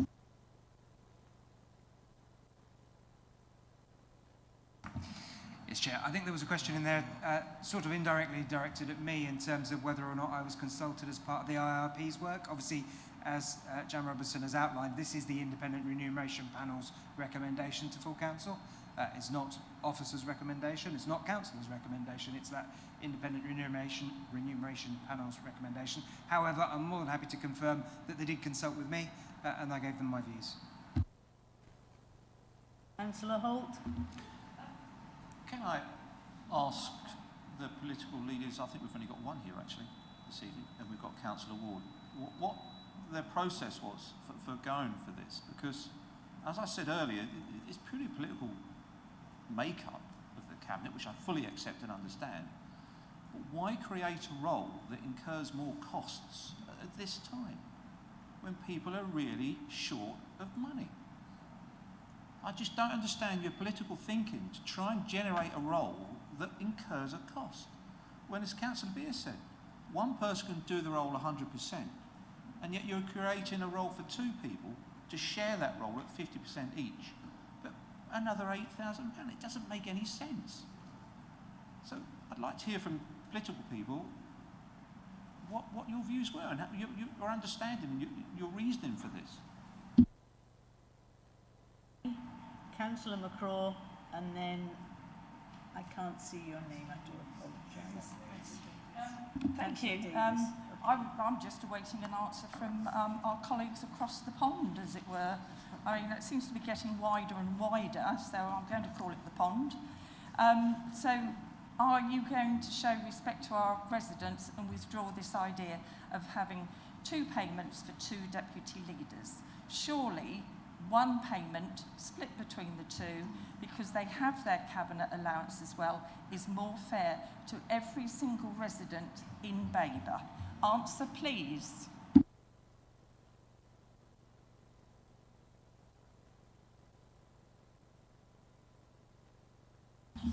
I just want to check with Jan, is it not the case that the residents of Babergh are the people who voted for the council here assembled and have created a situation where we have a four-way split and it's fairly sort of evenish in terms of Green, Independent, Conservative, Liberal, Democrat, and rather than not paying respect to them, it's surely, isn't it the case we're paying respect by respecting their wishes? When you've got an administration formed of three separate political groups, isn't it the case that it's reasonable to do this? And haven't the Independent Remuneration Panel made this suggestion in good faith?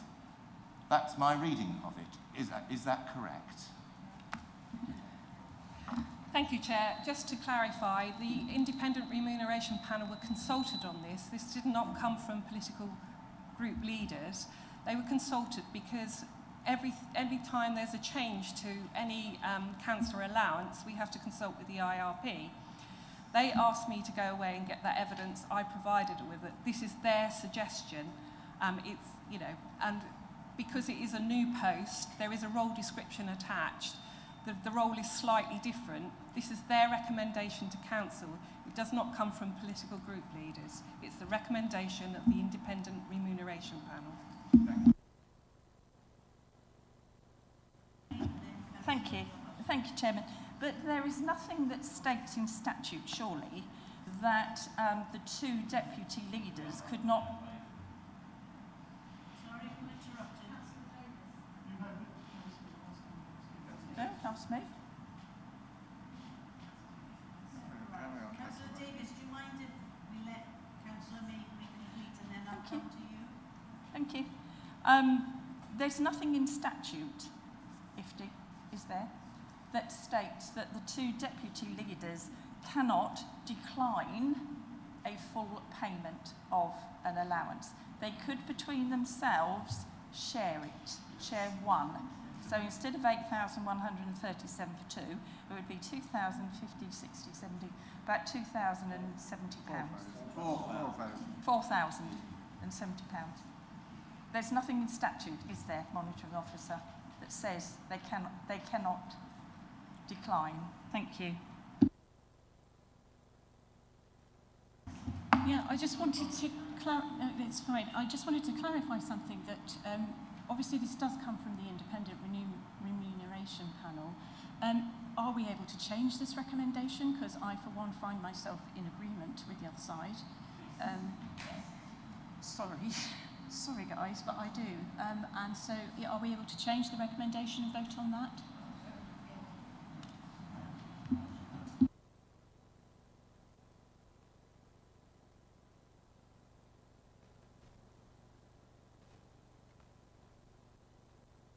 Thank you.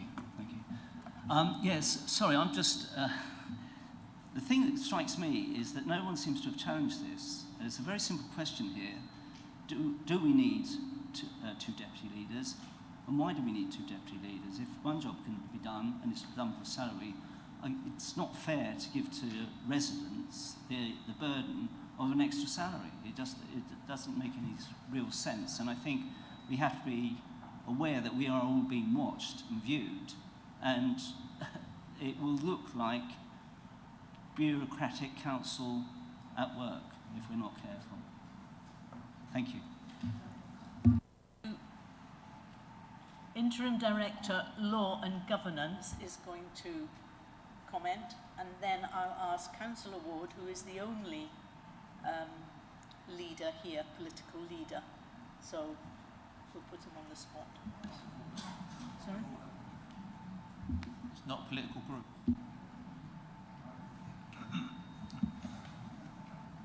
Just to confirm that there's nothing in statute that says that a politician has to decline or can decline an award. But at the end of the day, you need to create it first. And that's what we're doing today. This is about creating it, and then whether or not it's declined is a matter for the councillor involved. In the same way that all of you will have basic payments, you could decline them. That's perfectly your right to do so. Councillor McCraw. No, but before that, can I have Councillor Ward, who is a deputy leader or leader? I'm getting confused now. Thank you, Chairman. Yeah, it's probably, I know you want to hear from me, and it's probably about time that I could address some of the points that have been raised by my colleagues opposite.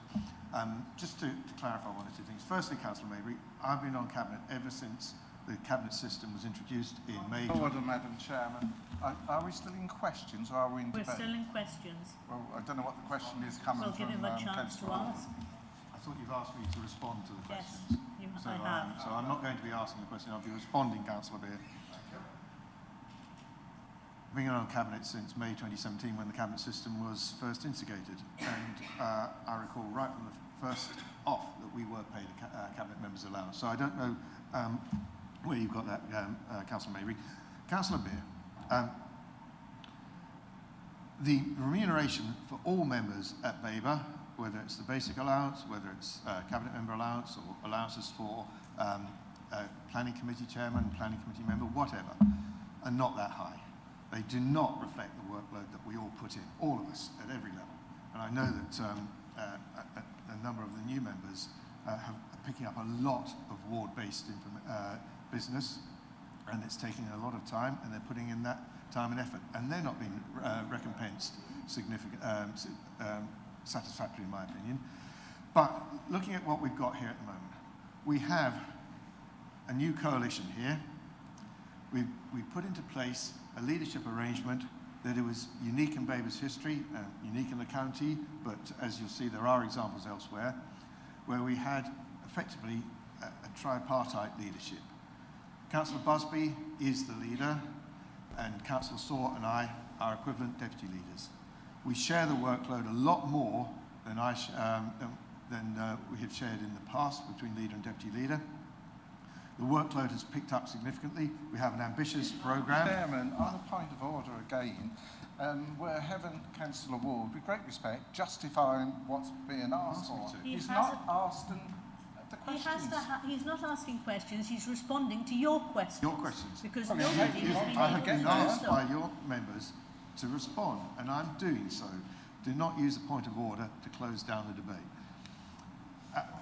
We have an ambitious programme in place, and it requires the three of us, Councillor Busby, myself and Councillor Saw, to work a lot together. We put in a huge amount of time. The leader's role, as I know for the past 5 or so years, is a full-time job. The deputy leaders that we have now, Councillor Saw and I, we work, I would say, at least 3 or 4 days a week on this. The remuneration that we're proposing is not excessive for that workload. So I know you don't agree, but I'm sure if the tables were turned, if you were sitting on this side, your opinions would be very different. I have no more to say on this. I think I've explained the situation we have, the coalition that we're working together on, and the need for Councillors Busby, Saw and myself to work together in a way that I don't think that's happened before with the leader and the deputies. That's all I have to say. So, in my opinion, this is a reasonable and proportionate allocation of remuneration. Thank you. Thank you, Chairman. Me? Thank you. I tend to agree with this side. I don't believe that in this time, I don't believe that we should be paying anyone any extra at the moment, the way everyone's struggling. I do believe that you might have a bit more workload, but not to this amount. I won't be voting for this. Thank you.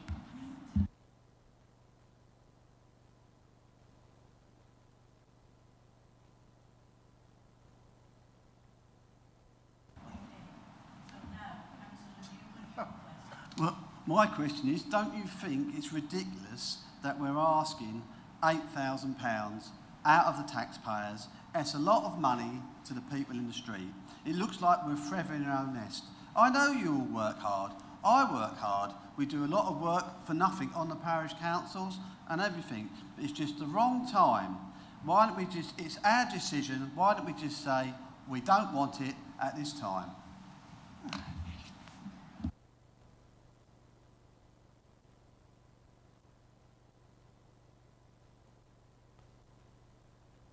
Question? Okay. Does anybody have any more questions before we move to debate? No? Okay. Who wants to open it? Councillor Holt, open the debate. Councillor McCraw? I'm sorry, Councillor Ward, you've created the role purely on a political reason. I think you've been disrespectful to previous cabinets because they equally work just as hard, and I think you can't just point to this one in a situation that you've helped create and say you've got more work. Sorry, don't cut it. Because this, as I said before, is a cost that our residents won't appreciate. How can you honestly expect to view this here now and say, well, that's all right for them, they'll just create another role, chuck them another £8,000, they'll be happy? That doesn't work like that. It does not work like that. The previous cabinet role has worked very well. I understand the reasoning for the deputy leaders, but split it, share it. Don't burden our taxpayers with more costs. Thank you. Now, it's Councillor Riley, then Councillor Beer, then and Councillor Horan and Councillor McCraw. This council has in the past declined to go forward, go hand in hand with the remuneration panel. And I think we go back to around about 2013 when they tried to take away allowances from the members on the planning committee. But it's a golden rule of accountancy, a golden rule of consultancy when you look at a company, is that you get rid of... No, I thought we were into debate. Debate, so you don't have Right. Debate. When do my 3 minutes start now? Yeah. Okay. Yeah, it's a golden rule of consultancy that you look at the deputy posts and you get rid of them. Because what does a person do? When I look at the key activities and responsibilities, I don't see anything there that's worth £8,000. And what I would like to do, Madam Chairman, and I'll take your guidance on this, I would like to propose an amendment to this paper whereby the multiplier is 50%, 0.50. And I'll be happy if I can have a seconder to do that. This is just a point of order, Chair, but as I understand it, the current remunerations allow for one deputy leader of the council at this same modifier. To do this, to adopt that proposal, would completely change the situation. Basically, you'd be saying we'd have one deputy leader being paid the specified rate, which is 1 1/4, 1.25, and another one getting 50%. I have to say, I think that seems very reasonable. They would be doing the same job. So on a point of order, from the point of view of the law on this, what would we do there?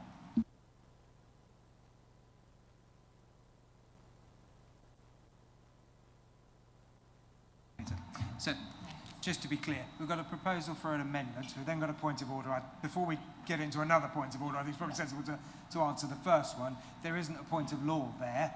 I think what there is a question of clarity. I'm not entirely sure what's being proposed as an amendment, whether it is to reduce both special responsibility allowance, i.e. that the two deputy leaders, one political, one statutory, are paid a multiplier of a half, or whether it is to reduce it purely for the deputy political leader, not for the statutory political leader. I think only Councillor Riley can answer that element.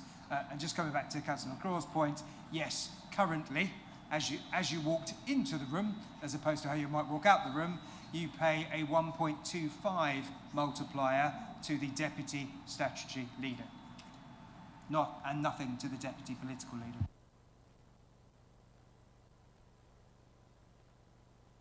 Madam Chairman, I'm just a bit concerned about the wisdom of our Chief Executive here. I can't see that we've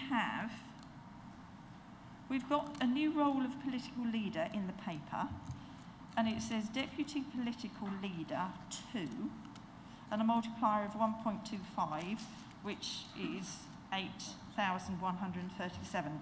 So that's for each one, right?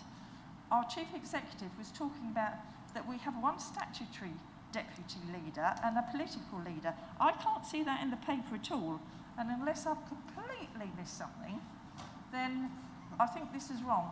I'm going to speak for my colleague that his idea, I believe, is two deputy political leaders if they require two, multiplier of 0.5 of 8,137, which works out, as I was trying to tell you earlier, which is something like £4,070, rounding it up rather than down or to the point.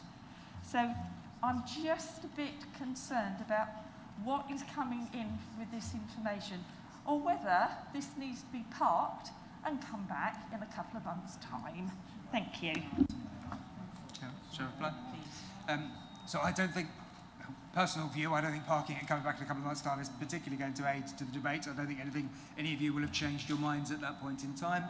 I suspect many of you actually got a view and you could probably move to the vote, but I'm not suggesting that for 1 minute. So in terms of clarity, there is one statutory deputy leader. That is Councillor Ward, as things stand today, and the intention is that that would switch to Councillor Saw after the 6-month period. That deputy statutory leader post attracts a multiplier of 1.25. 1.25 is equivalent to 8,137. There is also one deputy political leader. That is currently Councillor Saw. In November, that would switch and become Councillor Ward. That post does not currently attract any special responsibility allowance. That is why this paper is in front of you, to consider whether or not that deputy political leader post should attract a special responsibility allowance or not. I absolutely understand Councillor Maybury's confusion, because under deputy political leader, you're right, the section you're looking at, it says 2, this should say 1. But if you ignore that element, that's just trying to make the point that there are 2 deputies, 1 statutory, 1 political. But there is 1. I'll come back to my question. I appreciate Councillor Maybury came back in, but on the table from Councillor Riley, we do have a proposed amendment. Need to understand what that amendment is. Once I understand from Councillor Riley what that amendment is, then we need to understand whether there's a seconder to that amendment, and if there is, then you'll go into debate on that amendment and not any other points of order, I would suggest. So, Councillor Riley, what is your amendment? The amendment recognises that this is a job share. Yes. Therefore, one allowance of £8,000 odd is paid as shared between the 2 job holders. So the multiplier becomes the SRA, the special responsibility allowance, times 50%. So just to make sure I'm entirely clear, and I'm repeating it back, so I'm sure I am. So the current multiplier is simply split between those 2 deputy posts. Yes. So is there a seconder for that? Yep. So you're I'm proposing, if I may. Seconder, Councillor Beer. Yep. And I reserve my right to speak. Councillor Holt. This is getting a little bit confusing now. It was a simple equation, split the role between two people. Now we're going into 0.5 of this, 0.5 of that. We've got the chief exec saying we've only got one deputy leader, when then we've got one deputy political leader, but on a website it clearly says we've got two deputy political leaders. So what the hell is going on? It's a simple decision. We can vote this down and just take half of it each. That's it. That's done. We haven't got to go through this rigmarole of if that, but maybe, and everything else.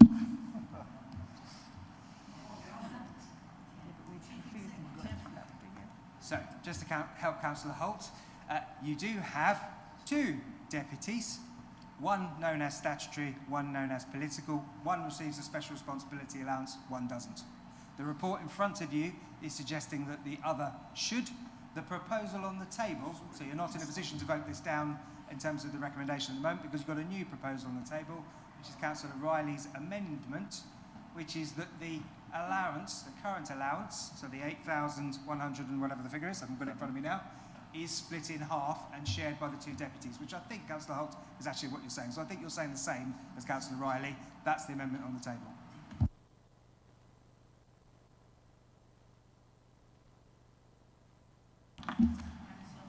I don't know if anybody's considered this, but we currently have a cabinet of 8 members. It is with the leader's gift to create a cabinet of up to 10 members. Should the leader of the council at any time wish to appoint a cabinet member with a specific portfolio of being deputy political leader, it would be possible for he or she to do so. And there would be no debate about it because that's the gift of the leader.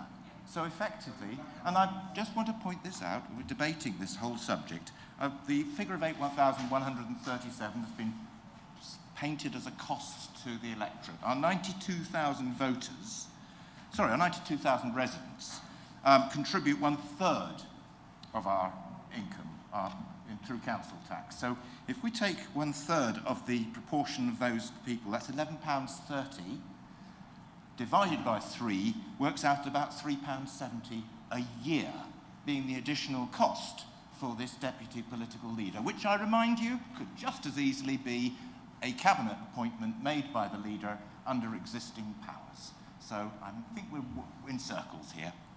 It could be done.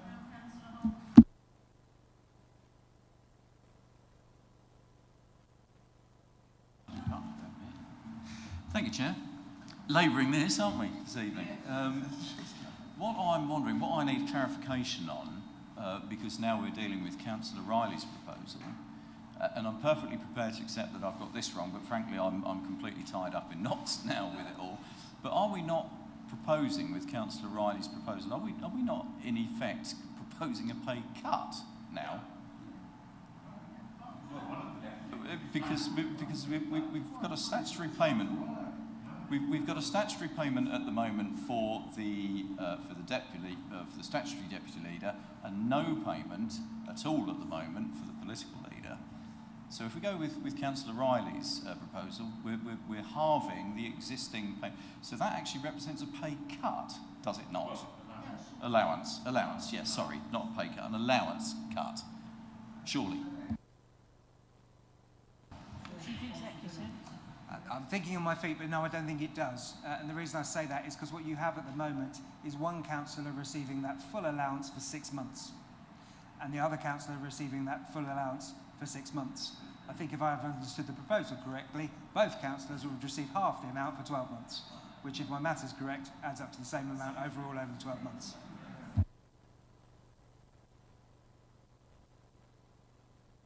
Councillor Holt, and then Councillor Owen. If you don't want to participate, that's fine. I'm sure Councillor Owen will see. Councillor McCraw is just speaking a load of waffle, trying to justify this, and yet I get the feeling amongst us all, we just want to get to the vote. We don't agree with it. Shall we just put the amendment to the vote? Members? Okay, Councillor Beer. Councillor Owen first, then Councillor Beer. Right. And then we'll vote. Thank you. Right, so you get the basic allowance, which is 6,510. I want to get this right. So 6,510. Then you'll be getting the deputy leader allowance, which will be 8,137. Am I right? And then would they be getting a cabinet member portfolio of £8,137? Thank you. If they have a portfolio, that's correct. That's the original paper in front of you. That's not the proposal that's on the table at the moment, which is Councillor Riley's amendment, which would see that that deputy amount would be halved. For both, yes.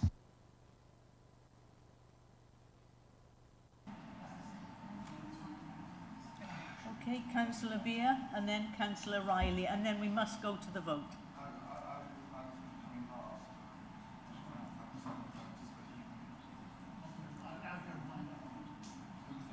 Councillor Riley is the proposer, so he has the last report. Yeah.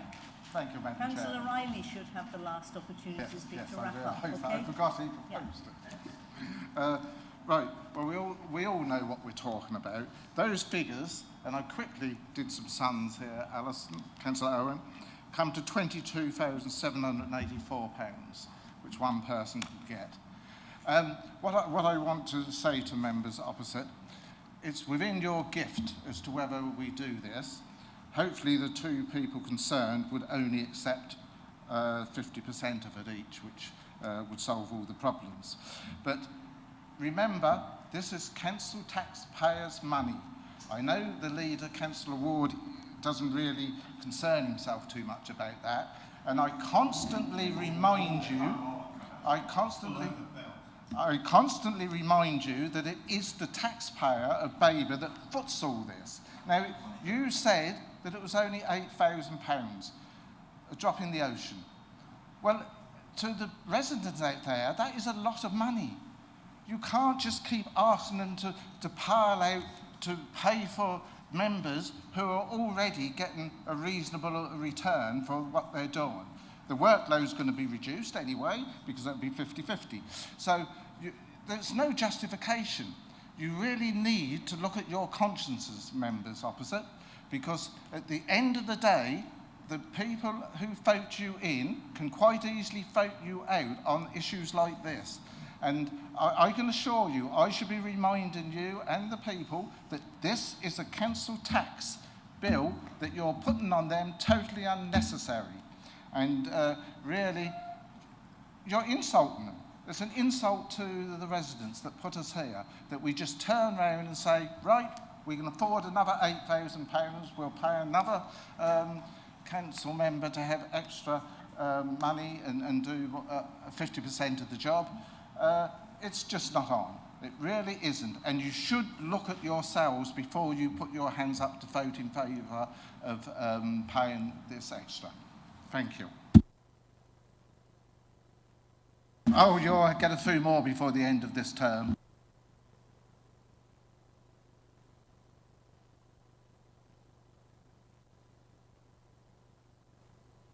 Ladies and gentlemen, councillors, okay, it's very plain here. This is a job share. Councillor McCraw talks about what could be, how we can do this, how we can how to get around it. Job share. No, we're looking at what we have here, not what could be. As the councillor over there said, I'm proposing a pay cut. Yes, I am, because the work is being halved. Yes. The work is being shared. Yes. And that's what happens when there's a job share. Yeah. You don't have, you look at what people do, the activities and responsibilities. They don't require two people unless there is a job share.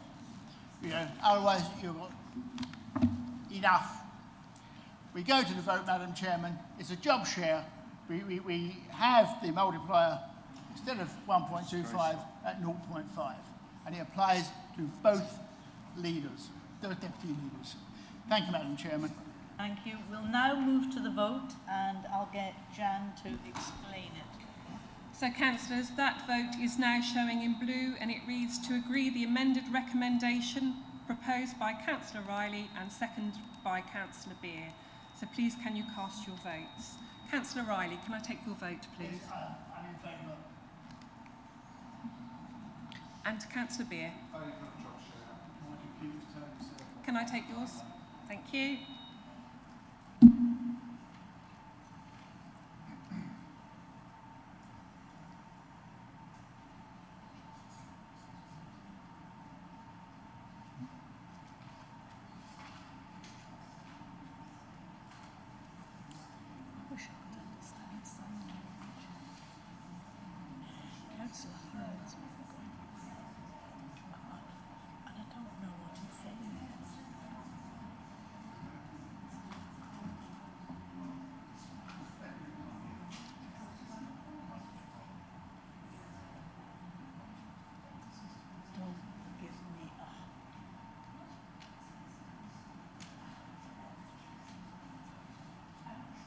It's 27 being changed. Thank God.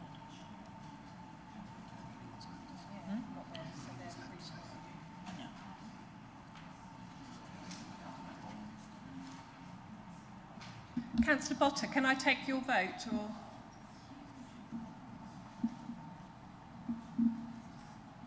Councillor Potter, are you having problems? It's now come through. Thank you.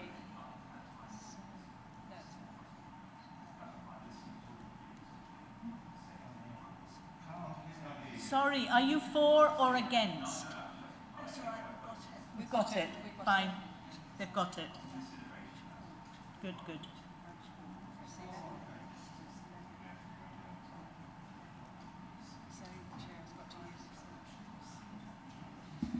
So, Chair, the voting is 11 for the amendment, 11 against the amendment, and 5 abstentions.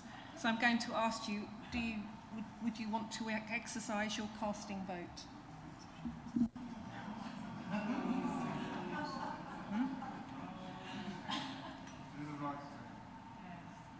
I have to vote on the amendment. Yes, this is Yes. the vote on the amendment. I'm against the amendment. Chair, that is 12 against and that is lost.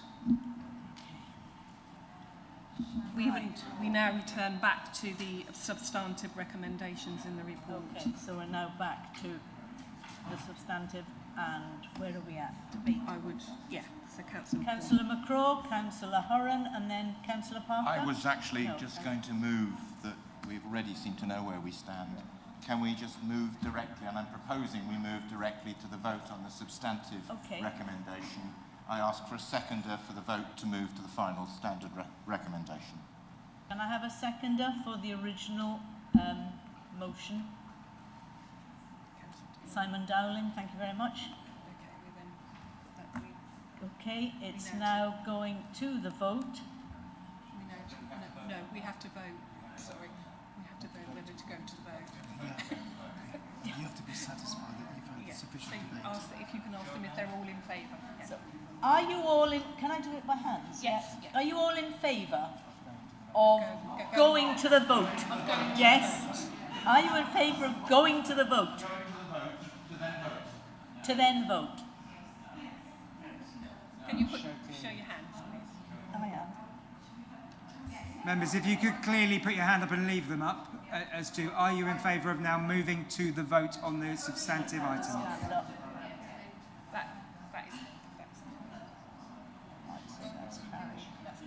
That's carried. We'll go straight to the vote. Chair. We now will go straight to the vote on the recommendation in the report.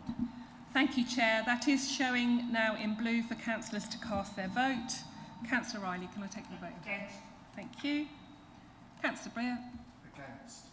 Thank you. And Councillor Newman? Thank you. Councillor Mabry? Against. Thank you.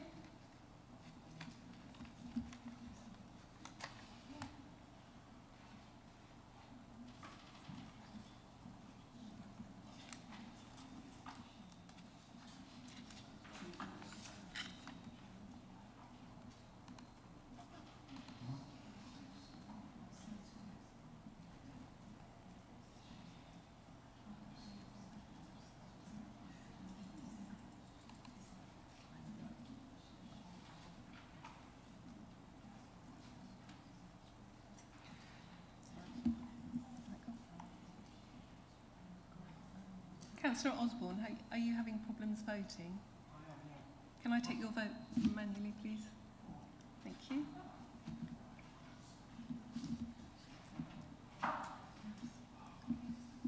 And Councillor Potter, can I take your vote if it hasn't gone through? Thank you.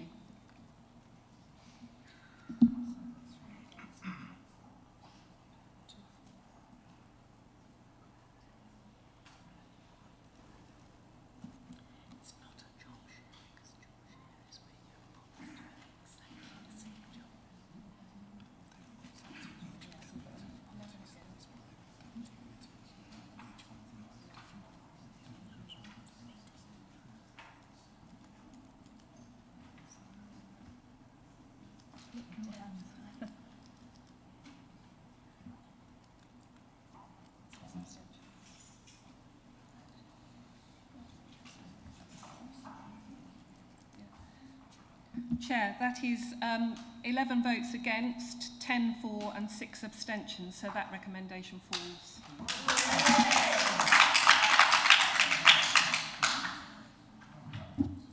May I make a comment, Chairman, or not? No. Oh, A job share is where two people do exactly the same job. I worked in personnel. So, councillor appointments is the next item on the agenda.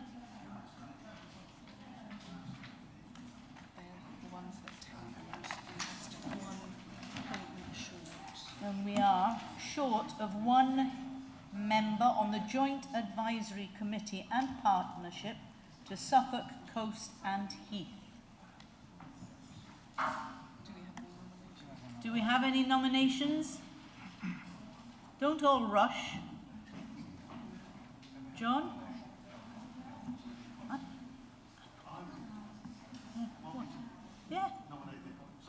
The appointments? Yes. Well, we still have one vacancy to fill. Yes, and I'm looking for nominations. Is that one you want? Yeah. I will nominate Councillor Malvisi then. Thank you. I accept the nomination. Seconded. Thank you. Can you tell, members, can you vote whether you're supporting my nomination? So, all in favour? All against? And the other, and there's 2 other placings as well. What 2 other places? There's 2 other placings on the table of papers, which you need to just vote for. Wait a minute.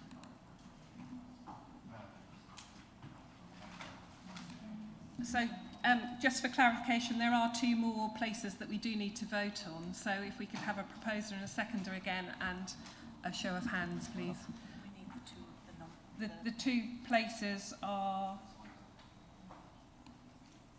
the East-West Main Rail Partnership, which is Councillor Register, and the Suffolk Safer and Stronger Communities, which is Deborah Saw. So if we could have a proposer and a seconder for that. I propose both of those. Yes. And a seconder. And a seconder? Councillor Davies at the back. And then we just do a show of hands. Okay. We now have to vote. Show of hands, please. Thank you. That is carried, Chair. Thank you very much, members. Motions on notice, there are none. And so I need to inform you of the next meeting, which is scheduled for Tuesday, 24th of October at 5:30 p.m. in this room. Declare the meeting closed. Okay. The meeting is now closed.